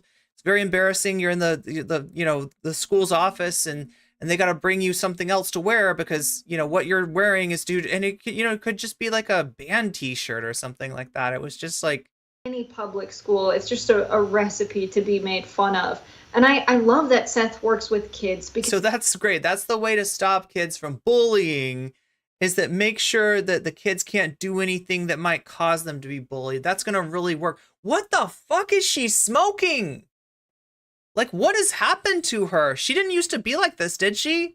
Was she like this on TYT? Is this just her adapting to the fucking environment of the hill? He says, someone wearing the cat ears. We also have kids dressing up as their favorite athletes. Are you referring to wearing a jersey? That's not I was wondering the same thing. Yeah, that's not the same as cat ears and a tail, sir, but I love that you see it that way. That's good for kids who still have that imagination. It kind of is, though. It kind of is. Like, right, wearing a jersey, like, it's all clothes. It's all clothes, right? When we're talking about, like, headbands or hats with animal ears on them, or we're talking about a replica jersey of LeBron James, we're talking about clothing. And I mean, you know, if it's something that's legitimately distracting, I guess, you know, the only way to really know that is to ask the teachers. Like, is this a thing? Kid wears this to school and everybody's like just staring at it the whole time, or whatever. Then yeah, then I mean, like that's what the dress code is, like, right? That's what it's meant to do. But I do think, as someone who went to public school, that there's something good about not bullying, but the kind of social pressure you have to understand the cultural and society. Okay, I gotta say it. This is a popular girl who never got bullied. This is somebody that does not have any business talking about a social dynamic amongst children that she clearly does not understand. Norms of where you live. There's a reason why there's these kinds of sentiments about people who went to private school or were homeschooled that were sheltered to the extent of having trouble being social. There's something. Do you really think that's what being social is about? Is just like conforming? Because that doesn't seem right to me. Good about going to a public school with a lot of students and having that kind of social pressure so that peer pressure, I guess, that you can more easily make friends and be with other people. It's an important part of your life where you learn how to interact with people. And there's something. Look, I mean, this is the same kind of social pressure. So like that like got kids that wore glasses beat up back in the day when being a nerd was like really uncool. Like right in the 80s, if you got glasses and a pocket protector, you're a fucking nerd. I think that the kids should be able to wear the glasses and the pocket protector or whatever else. And maybe they if you want to teach kids, maybe you should establish kind of a safe space where we're wearing whatever kind of glasses or a pocket protector, whatever the fucking looking like young Sheldon is not going to get you. It's not going to give somebody the license to kick the shit out of you. Just a fucking wild, wacky thought on my part, though. That just sets you apart as an outcast if you choose to wear something as extreme as cat ears and a tail and like lick your hand and rub it. There's something good about being in a public school where people are like, hey man, don't do that. Yeah, no, you have an important point there, because there's obviously some instances where in public school, people who are just a little bit outside of the norm do get bullied for unfair reasons and kind of have to develop that backbone to be willing to express themselves in a healthy way. But there's also people who are just being plain. Look, chat, I promise not to use peer pressure on you to get you to not have to see the top of the hour ad break. I feel like the ad break in and of itself, the 3 minutes that you have to spend on Twitch watching ads, I feel like that's punishment enough. I feel like that is its own incentive for you to use possibly a Twitch Prime to get yourself a free sub, or possibly $5 to buy yourself a sub so that you will no longer see ads in my chat. It's also all the reason that anybody needs to give the gift of weasels. If they're feeling generous, they can help each other out in addition to making the stream continue and not disappear one day. Antisocial, engaging in behavior that is unacceptable in any society, let alone in a public school. And I think in modern society, we've gotten so far away from the idea of being able to call people out when they behave inappropriately. We call it, shame culture or bullying, when sometimes it's one thing to hear this shit from like X4chan, like weirdos. It's one thing to hear this from like aging channers, right? Yeah, actually bullying's good. Right? From people that never quite grew up, from people with Peter Pan syndrome that still call people the R slur when they're pushing 40 years old on twitch.com. Kids have to regulate each other that way, right? Like they have to be able to be willing to talk to each other about what is and isn't appropriate and kind of draw those lines of distinctions for themselves, because that's part of growing up to become a healthy adult. And so I kind of jokingly say, like, we need more shaming because people are acting out of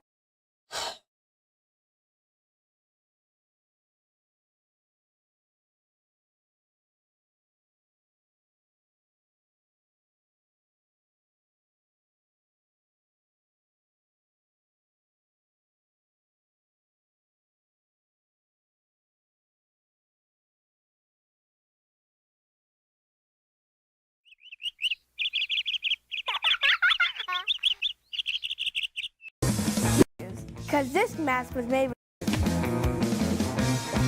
What are you looking at? My fresh mask? You clearly like it. I can hear your brain talking to itself about how cool my mask is. Because this mask was made with quality. This mask was well worth the little money my dad has. My dad likes to front that he's rich, but my mom says he's been broke since the 90s. I wasn't even alive when my dad was rich. But I think this mask was very much worth the little money my broke dad has. Mom says if my dad could rap better, he wouldn't be so broke. All right, Rube, all right. They get it. That's tapped, all right? They understand that. But what we need to be talking about is that fresh mask. Because like you said, Rube, that mask was made with quality. You want to see a mask that was made with no quality? Look at this crap. I can't believe I even wore that. Tell them, Rube, educate these fools. I recently got bit by a dang snake.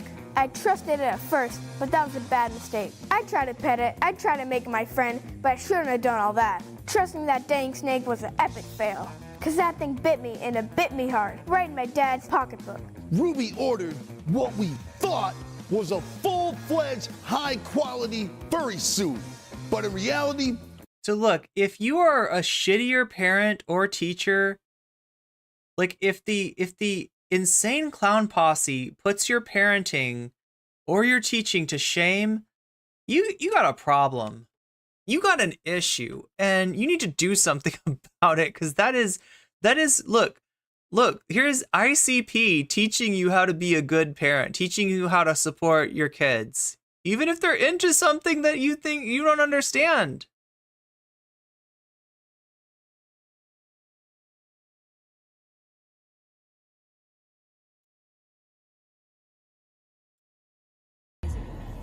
Wow. Look at those 3 matching furries, Rube. There's 4. Yeah, I saw those. That's like I think a trend. A furry gang.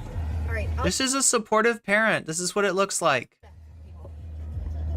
Can I have your ID? Whoa, furry lovers. Look, let me go in. Give me your ID. Man, is that Tony the Tiger or is that a furry? That's offensive. No, that looks like just like Tony the Tiger. Offensive. What are you talking about? That's offensive. Don't ask that. Sometimes you have to teach your dad. I'm not trying to diss no furries. Get stomped up in here. Look at the little one in the corner. Where? Oh, Ruby, look at the little one in the corner. Oh, man. Whoa, little skinny furry. Oh, I think that's a kid. Oh, snap, look at this one. Where? Look at this guy. Muscles. Whoa, a thug furry. Thuggin'.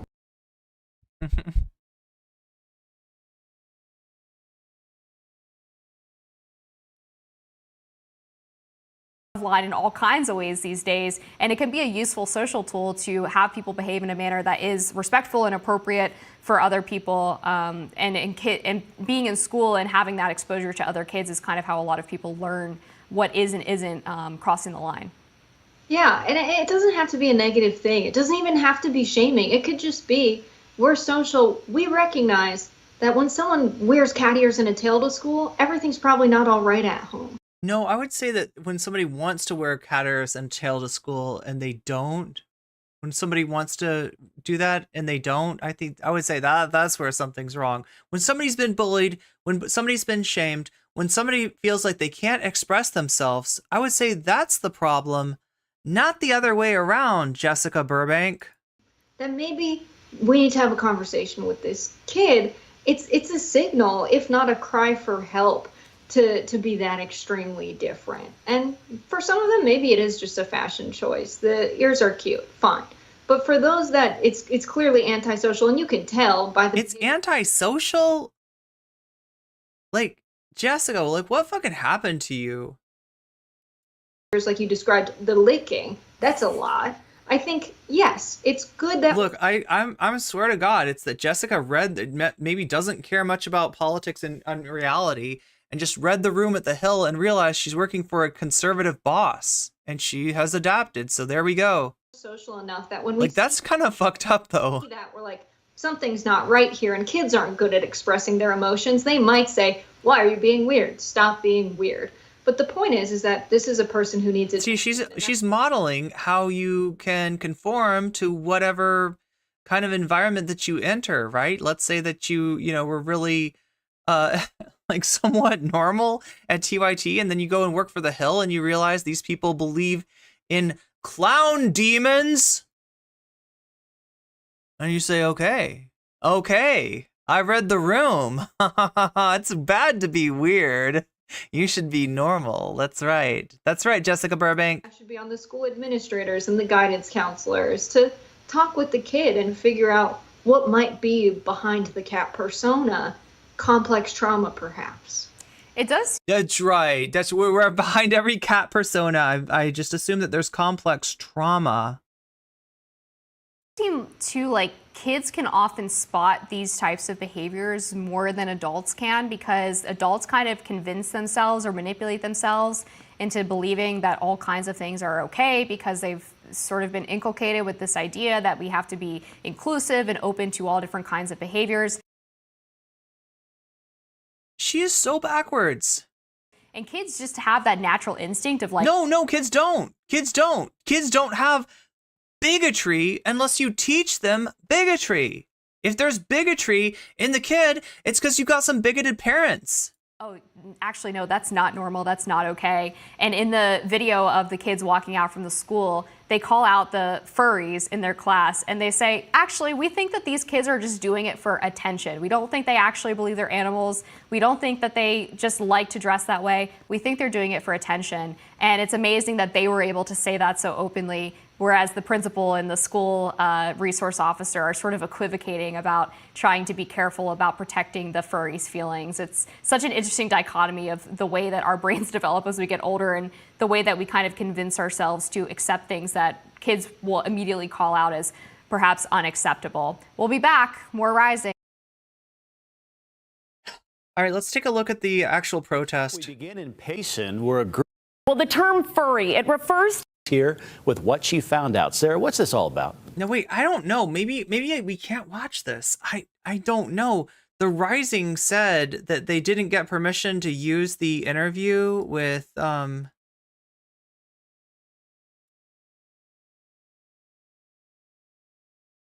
yeah, this is the one that's got the interview with the furry, the pick-me furry.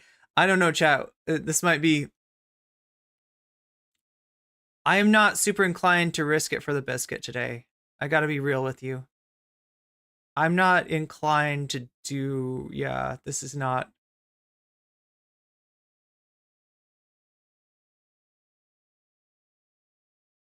But I am inclined to laugh at Asmongold with you. Oh my God. This is Strudel, a member of the furry fandom.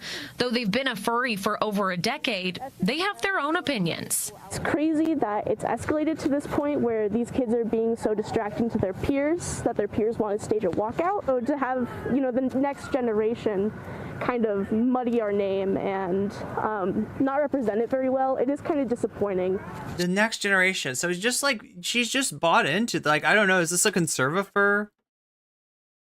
Like, right, she's just buying into, like, oh yeah, the furries in that school, they were biting people, they were pouncing on people, they were spraying people with Febreze, and that's just not what the furry fandom is about. Goddamn, these young furries, they just don't know how do you fucking become a boomer for, like, that fast? Strudel believes there should be some limits. Yeah, Strudel, the fucking pick-me conserva-fur. Continue doing things you like, continue dressing up, continue making art, but maybe let's keep it outside of school hours. As for the... Maybe let's be completely patronizing about something we don't fucking know about. Like, you're making the assumption that a school in Utah is like, no. Let the furry child bite the other students and lick the other students, and don't let them, don't let them, like, fight back. That's... Sorensen says they have one main goal. We want every student to feel safe when they come to school. Oh, it's from End Wokeness. Good job, Asmongold. And we want students to get along. In fact, we want adults to get along. Okay, so the district says they've worked with some students whose dress and appearance they say might be disruptive to the... So you might be wondering to yourself, What the fuck is going on? Well, guess what? There are kids going to school now in furry outfits, and there are other kids that are protesting it because of how fucking ridiculous it is.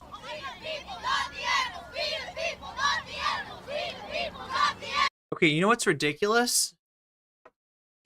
A man in his early 40s that has the means to live anywhere in the world that he wants, that instead chooses to live in his own filth, in a fucking roach-infested environment, right?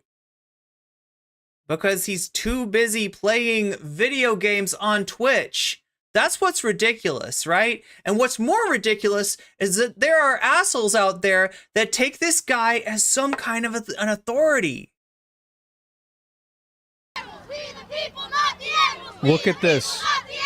We the people, not the animals. These are kids protesting the furries.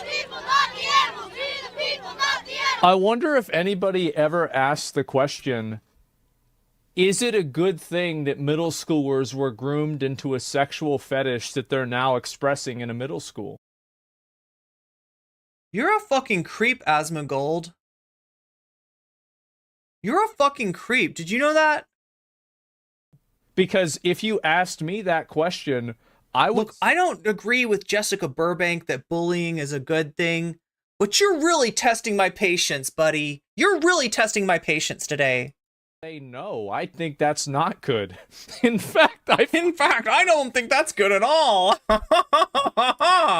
That's bad, I would say. Bad, not good. The opposite. Oh my god. Asmongold, what a fucking cringe lord. It's disgusting. It is. Nick Merckx has something to say? Yeah. Of course Nick Merckx has something to say. Of course he's got diarrhea to shoot out of his mouth. Oh my god. Look at him. Furries in schools, everybody.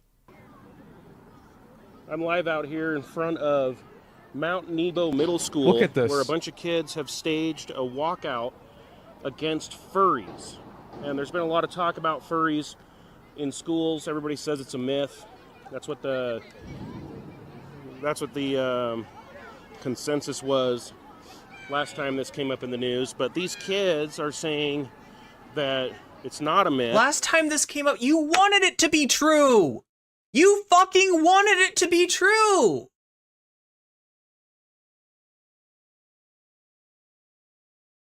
You want some kind of justification to bully people. You wanted that to be true. Tell the fucking truth. Tell the fucking truth, all right? Last time this came out, there was never any evidence.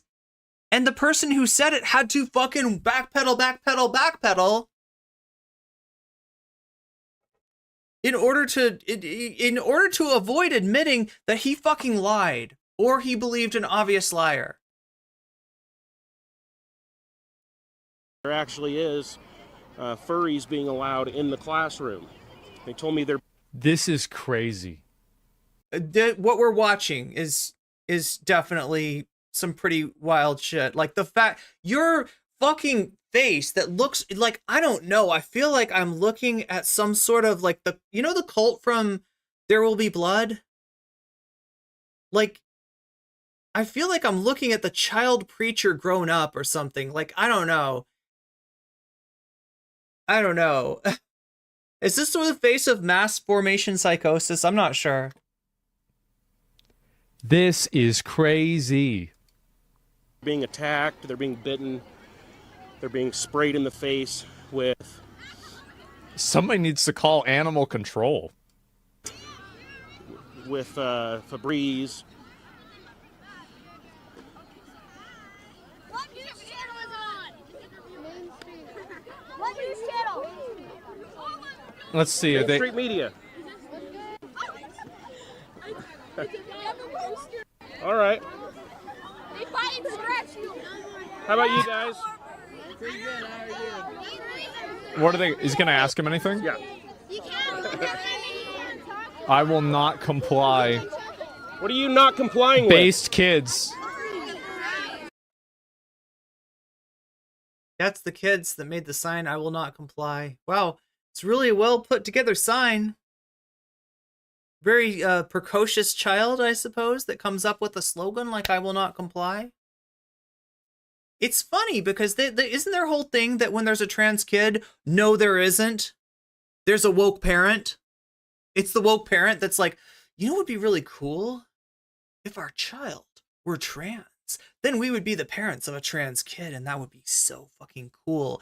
Hey kid, have you heard of this awesome thing called being transgender? Have you ever considered that? That's literally what these assholes think. That's literally what these assholes think. They don't believe, like, funny enough, the mythological being they think is the trans kid. That doesn't exist. Nobody recognizes that they're trans when they're a child, right? That's not real. But what is real is a child coming up with a sign that says compelled speech is not free speech. That's legit. That's real. That's real. A kid saying, I think I'm trans. It's gotta be the woke parents.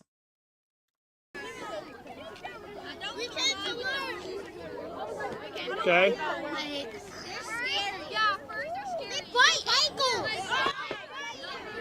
We just want to learn. No furries? Well, that's not true. Somebody was telling me that there were... Yeah, that's a real kid. We just want to learn. That's what kids are like. They're like, yeah, can we just learn? Excuse me, teacher. Yes, could we have more homework? I'm just here to learn. I'm just here to learn. Furries were attacking you guys in class, is that right? Yeah, they bite kids. They bite people. They will bite ankles. And how do they bite your ankle? Why would they? They walk on all. They go on all fours and they bite your ankle. Run down the hall. They scratch people. They'll sniff your shoes and then bite you. They scratch people. They bite people. And one kid got bit and then he kicked the furry and then he got suspended. They won't stop biting at us. Wait. Did it say that one kid kicked a furry when it was biting him and the kid got suspended? Or they kicked another kid and they said, he bit me. He's one of those furries. You be the judge. What do you think actually happened? They scratch people, they bite people, and one kid got bit and then he kicked the furry and then he got suspended. One kid got bit and he turned into a furry too.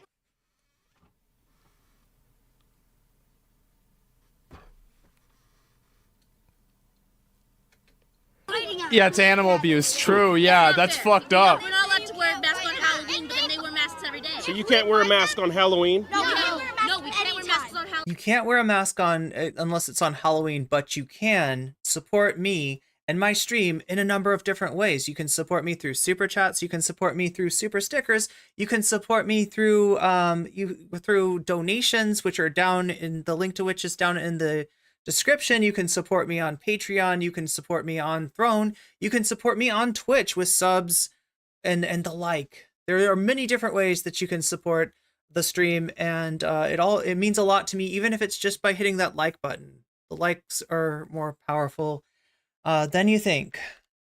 Halloween, but they can wear masks every day. It's not So fair. are they wearing a mask every day? Yes. But every time we go, they're always just wearing a mask. But the principal finally stood up and banned those stuff. But they still wear them every day. And they don't get in trouble. The principal doesn't make them get in trouble. Yeah. All the principal says is just be kind, be nice, be nice. And then What's the point of dressing up like a furry? it's just I don't know. Thank God they don't know. They think they're so cool that they want to be an animal. But I thought they were all groomed. I thought Asmongold's he's gonna elucidate on what he was talking about earlier when he said these kids are groomed, and essentially that he thinks that the internet has like groomed kids into being furries. Attention. I think they want attention.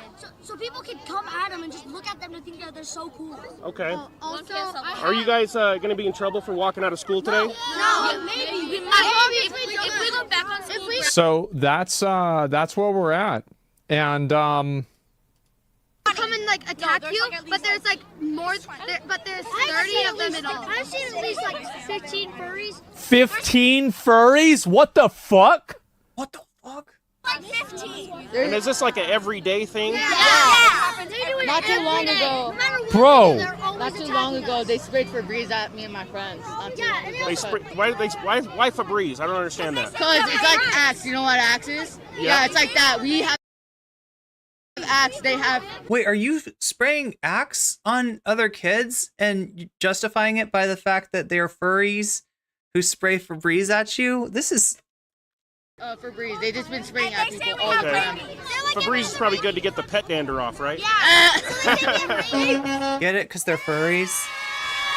Get it? Because they're furries? Get it? Because this isn't really a problem? We're just bullying kids and laughing about it? Get it? Oh my god. Get it? Because it's this, like, town in Utah where a moral panic like this spreads really easy about something that's new and not very well understood. Get it? Yeah, really funny shit, Asmongold. But me being worried about this, no, not at all. Because I know I've got all these people here to support me. I've got the moms, I've got the city to support me, I have my parents to support me. This is crazy. We were at lunch. One time we were at breakfast, and they started being super racist to these kids. That's right, Natalie. They were defending themselves against axe attacks.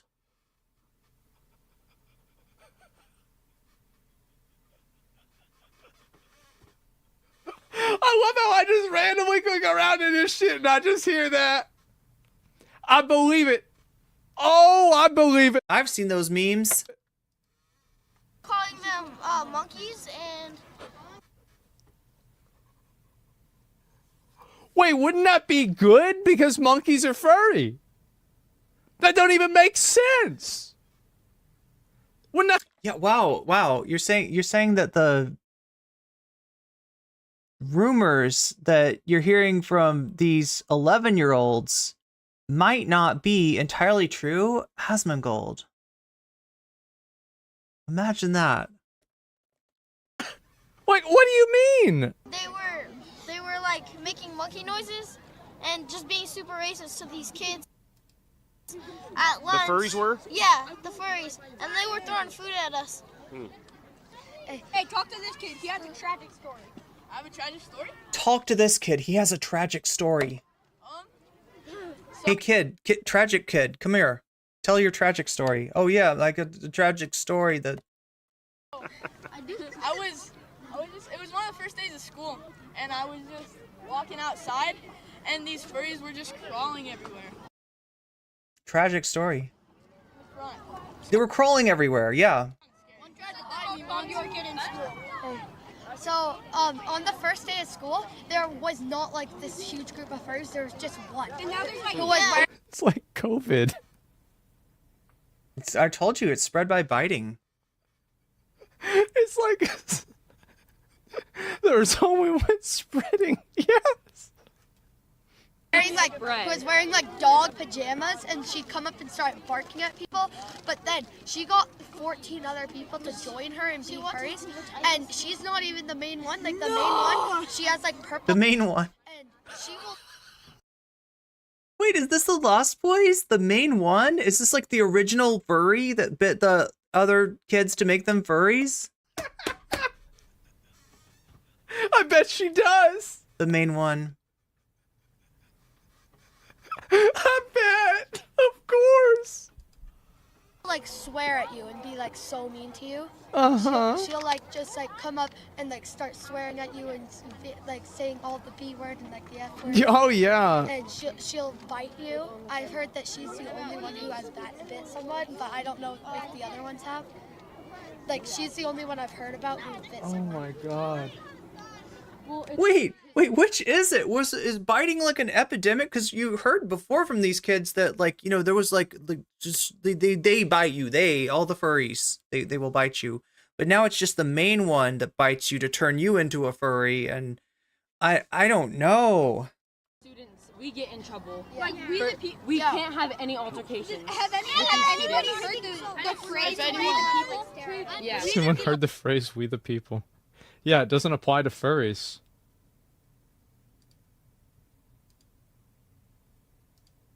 Just make that like try to appease them. Yeah, they try to appease the minority, but There we go. There we go. What are we actually talking about? We're talking about this. It turns out that the source of the this isn't an urban legend. This is Utah. The rural legend of the furry classmates actually comes from the idea of wokeness. Let's hear this again. Let's hear this again.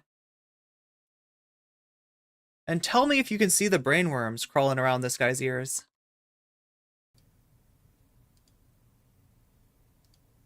just make that like try to appease them. Yeah, they try to appease the minority. Yeah, it's the problem with minorities. People always trying to appease them.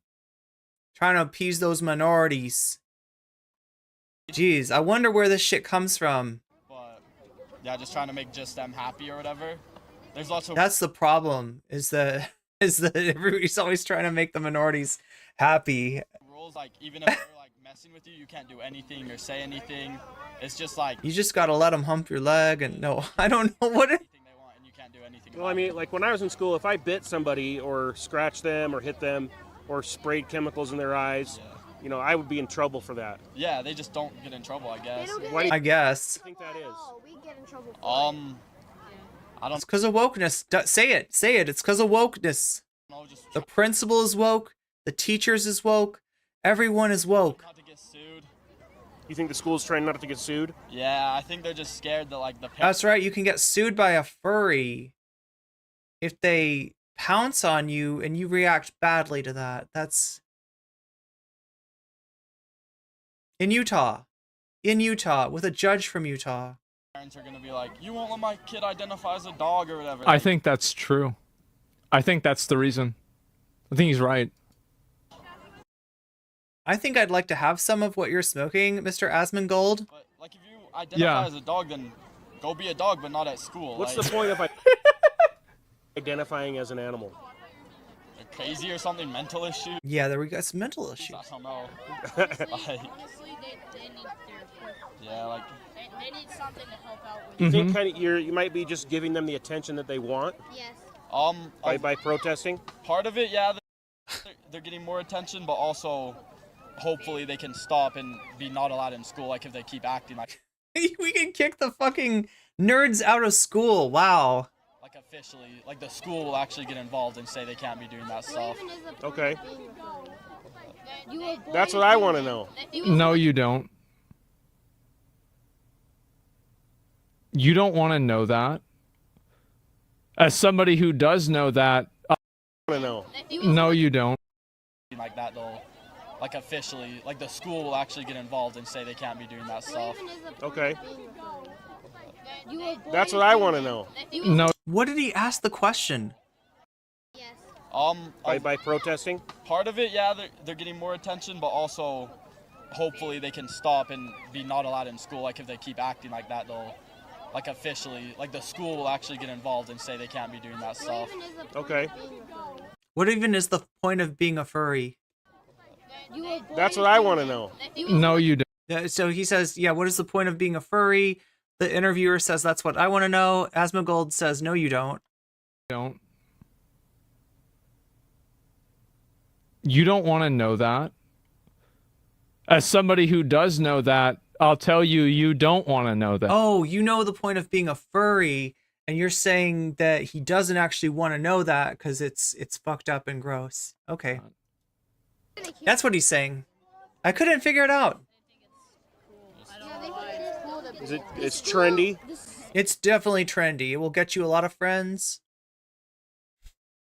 The school doesn't do anything though because like Halloween we're allowed to wear masks, but then on regular days they're This is crazy. This is crazy. Yeah, most moral panics are not super Grounded. This is in Utah. You want to figure it out, buddy? Are the wheels turning? Are the squirrels running the wheels in your brain? Are they running? Do they need to be fed more acorns? Is it starting to chug into gear? Guy that made the video. He's just a random small guy. I'll link random small you guys the video. He's only got 600 subs there. Oh yeah, he definitely needs more subs. There's gonna be some good videos coming out of this channel. Give it a like, give him a sub if you want. You're really helping him out on his YouTube journey, aren't you, Asmongold? Nothing ever happens in Utah? Isn't that where all the Mormons are? Can't the Mormons like come and just like take care of this? What are they gonna do? The Mormons are gonna come and take care of this? What do you have in mind? Somehow? The angel Moroni swoops down and says, "No more furries." Like, they've got to be able to do something. What? I don't know. Like, oh, jeez. Use your fucking brain. I don't know. Like, they've got to be able to do something. Is a response article from the school district? Oh, right. I just like, what the fuck happened? Go to 335 in the video. What kind of animal costumes are they wearing? Cats, dogs, foxes. Like, anything. what do you mean? Like a full-on bodysuit or what? They're like tails, ears. It's very sexual and inappropriate. They're wearing butt plug tails.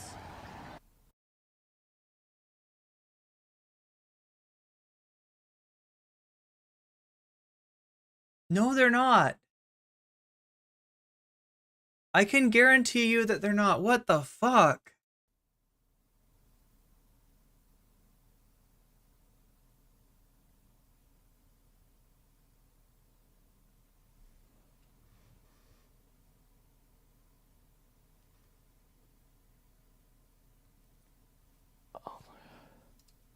Underneath like skirts, they're wearing dog collars to school with leashes hanging off. It's just not okay.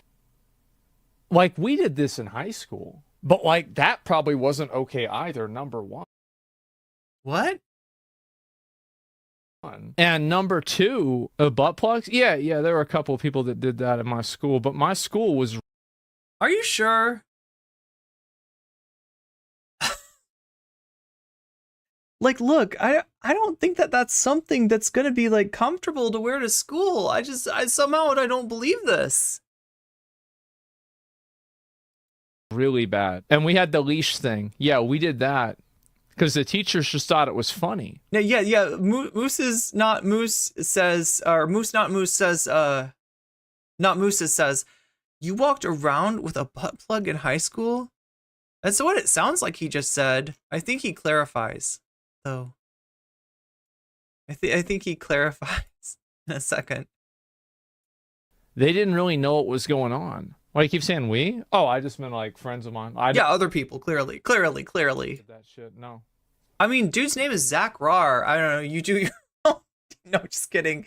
But that's Fuck no. Their school was weird, not bad. But he just believes it. He just believes it. Look, okay, so if there were kids wearing tails that are, you know, how would you know? How would you know? Did they pull it out and show you? Did they, like, how does this, you're just fucking believing like a middle schooler, okay? And assuming that a middle schooler is not just gonna fucking spread a weird rumor. Oh, it was both. It was really weird and really bad. Cap? No, I never did that. But this is what's so fucked up about this. Every single one of the kids that's doing this was groomed by an adult to do this on the internet. My son is homeschooled. You, sir, are a freak. Zach. due to You are a freak. I'm sorry. sexual harassment. It is real, and I'm from a small town in North Carolina. The furry is male and was touching my child, classmates, illegally. Thought it was funny. My son was also touched under the table, licking motions to his face, kisses blown at him, and the furry would say, "I love you," out loud. Classmates laughed at my child daily. Okay, so either your kid was bullied by somebody who's probably not a furry but was still doing kind of fucked up things to him, or you're just straight up lying. Classmates laughed at my child daily. Look, if somebody is on the receiving end of bullying like this, it is most likely not from furries. My child is now just recovering from depression and anxiety. My kid is in 10th grade. This makes me want to convert to like go to the Vatican, convert to Islam. Like, I feel like I need to go to confession just because I saw this video. I do. I feel like I have to go to, this is bad. Go on a crusade. Yeah, this is bad, man. I've never seen a stronger argument to bring prayer back in schools than this. This video changed your life. This video altered my life. Why do you think the principal hasn't put a stop to this? Because her daughter is a furry and she supports it. And if we get bit or something, they get mad at us. We get suspended. Not them. Even if they weren't supposed to do anything, we get suspended. They scratch, bite. And she's also afraid of getting sued. Where are they getting these ideas, you think? Their parents. Their parents. Why would their parents? No, it's not the parents, it's the internet.